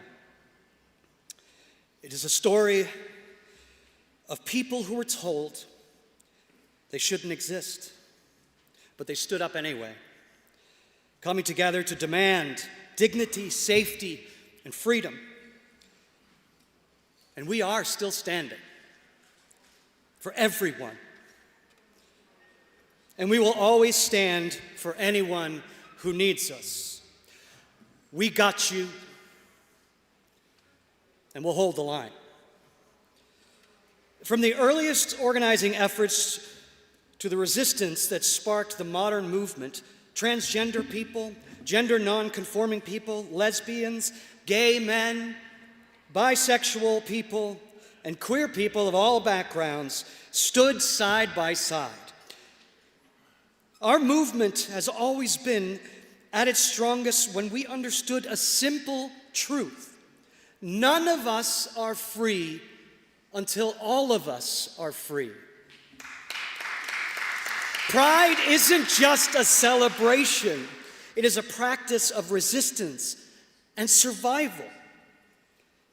We honor the people, mostly BIPOC trans people, who imagined freedom when the world offered them none. I honor those who came before me by working to build a future beyond survival, where happiness, safety, dignity, and liberation are facts of life for everyone. Pride is a protest. It always has been. It's a protest for the celebration of love, solidarity, and joy. Because joy is a revolutionary act. Joy is the ultimate capital. And community is not a battlefield, my friends. It is a garden that must be sown with care, hard work, and love. To anyone, gay, trans, lesbian, questioning, confused, you are seen, you are precious, you are needed, you are family, and the world is brighter with you in it, and you are so loved.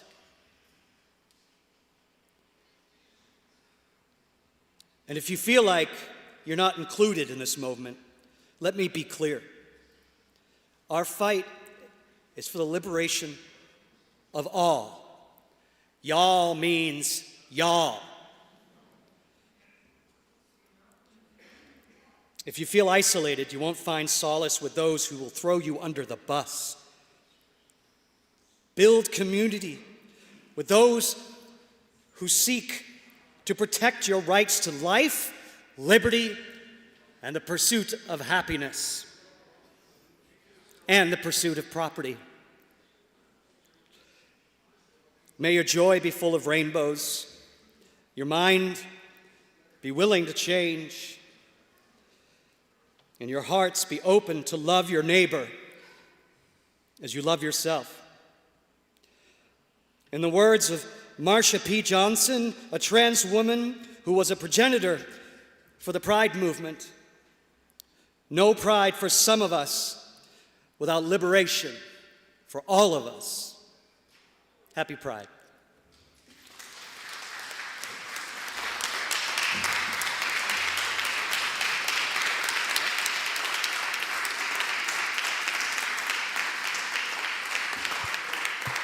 For what reason does the member rise? I request that my esteemed colleagues' comments be printed in the permanent journal with Without love. objection. Representative Howard.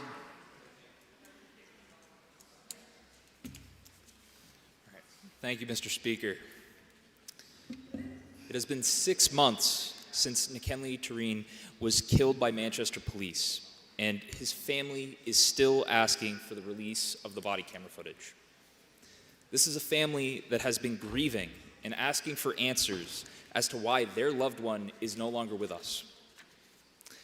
There have been excuses, there have been delay tactics, there have been no answers, no transparency, no accountability. Manchester police were called after a report of a suspicious vehicle with no alleged crime, and their response ended with officers discharging their weapons, ultimately taking Nick's life.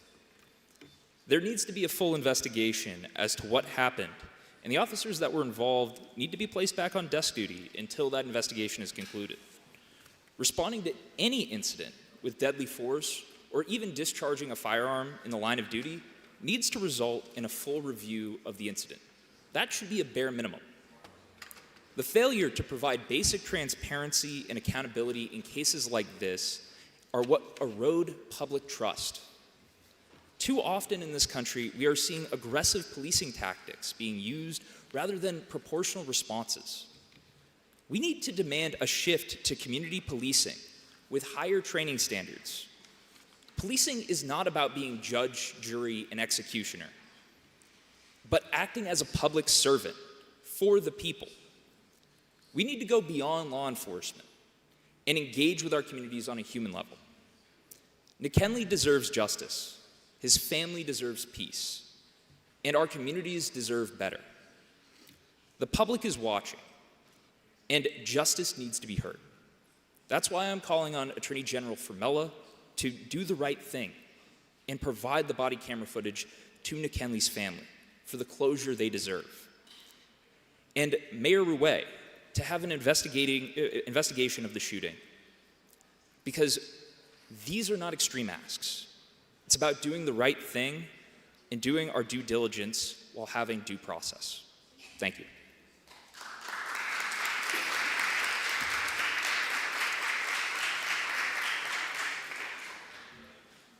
Representative Horgan.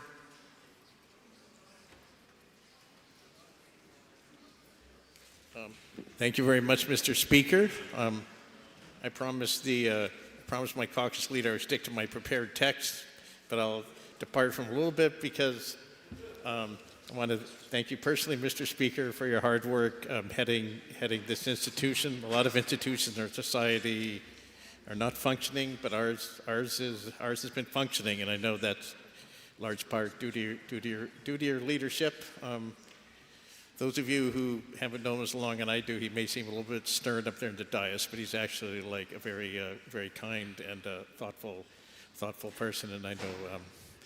So hope we all appreciate all he's done. It's not been easy for him at all, but Anyway, I'm running for re-election. While updating my campaign literature, I noticed that one of my past legislative achievements was sponsoring HB 1441 back in 2022.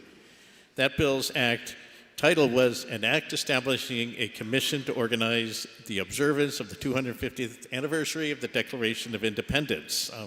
That anniversary is coming up 1 month from today.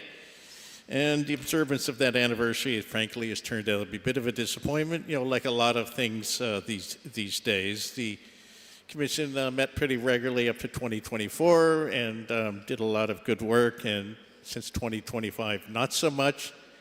But on a happier note, first of all, I've been asked to, I should point out the commission actually is meeting on June 16th, which is a week from this coming Tuesday at 10 a.m. at the State Archives. And if you don't know where the State Archives is, that's 9 Ratification Way is the official address. That's 9. We're the 9th state to ratify the U.S. Constitution.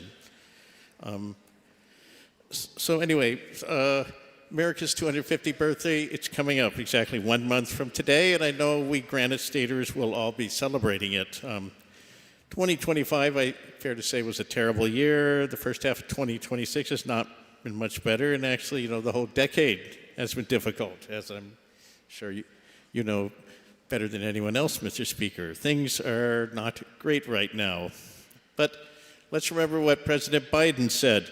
It's never a good bet to bet against America. So we're resilient, we will bounce back, and we will rebuild. So there's still a lot to celebrate. There's still a lot to be thankful for. Happy 250th birthday, America. And thank you again, Mr. Speaker.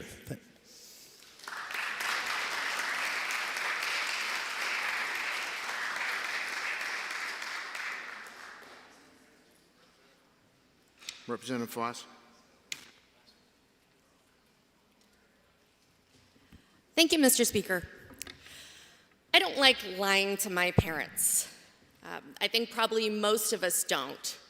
Fortunately, the fact that I'm 35 years old, have lived by myself for many years, and have my own car and home means I don't have to do that very often. But sometimes needs must. Sometimes a woman's got to do what a woman's got to do. And sometimes you need to concoct a bizarre story involving a unanimous consent speech about Iran and pride in order to get your dad to watch so you can surprise him and say, "Happy birthday, Dad." He wasn't able to be in the gallery. I lied because I was trying to lure him here, but apparently you can only give one speech about pride per term before it's like, okay, kid, we get it, you're bi, do it by yourself. So he's not here. I, for one, would have moved things around to see how I possibly worked Iran and pride into the same speech. But this is, in a way, about pride, because I'm lucky in a way that a lot of people aren't. I know my dad is proud of me. He's never made me doubt that. Despite my baffling decision to take a career hit and get a volunteer job that pays $100 a year and make that my career trajectory, he's proud of me. He's proud of my brothers. I know that. I don't know if he knows that I'm proud of him. So I wanted to take this opportunity to tell him that I am. I'm proud of him.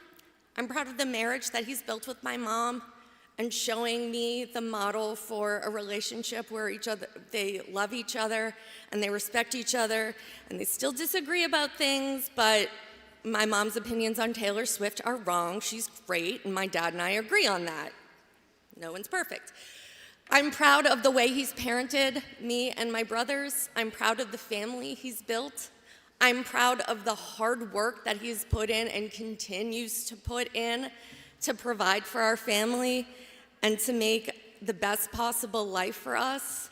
I'm proud of the fact that he was the kind of father who would watch Nickelodeon cartoons with me in the 90s and play when my mom was working evenings and do all the voices for the games that we were playing.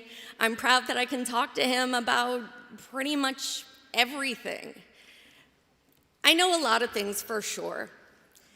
I know sun rises in the east. I know the world is round. I know that the clerk will probably wear a bow tie. I know that I won't be able to understand a word that the majority leader says when he does the third reading motion. But more than anything else, I know that my parents love me. And I think that having children with that kind of confidence is probably the biggest reason to be proud of yourself as a parent. So, happy birthday, Dad. I love you. Thank you.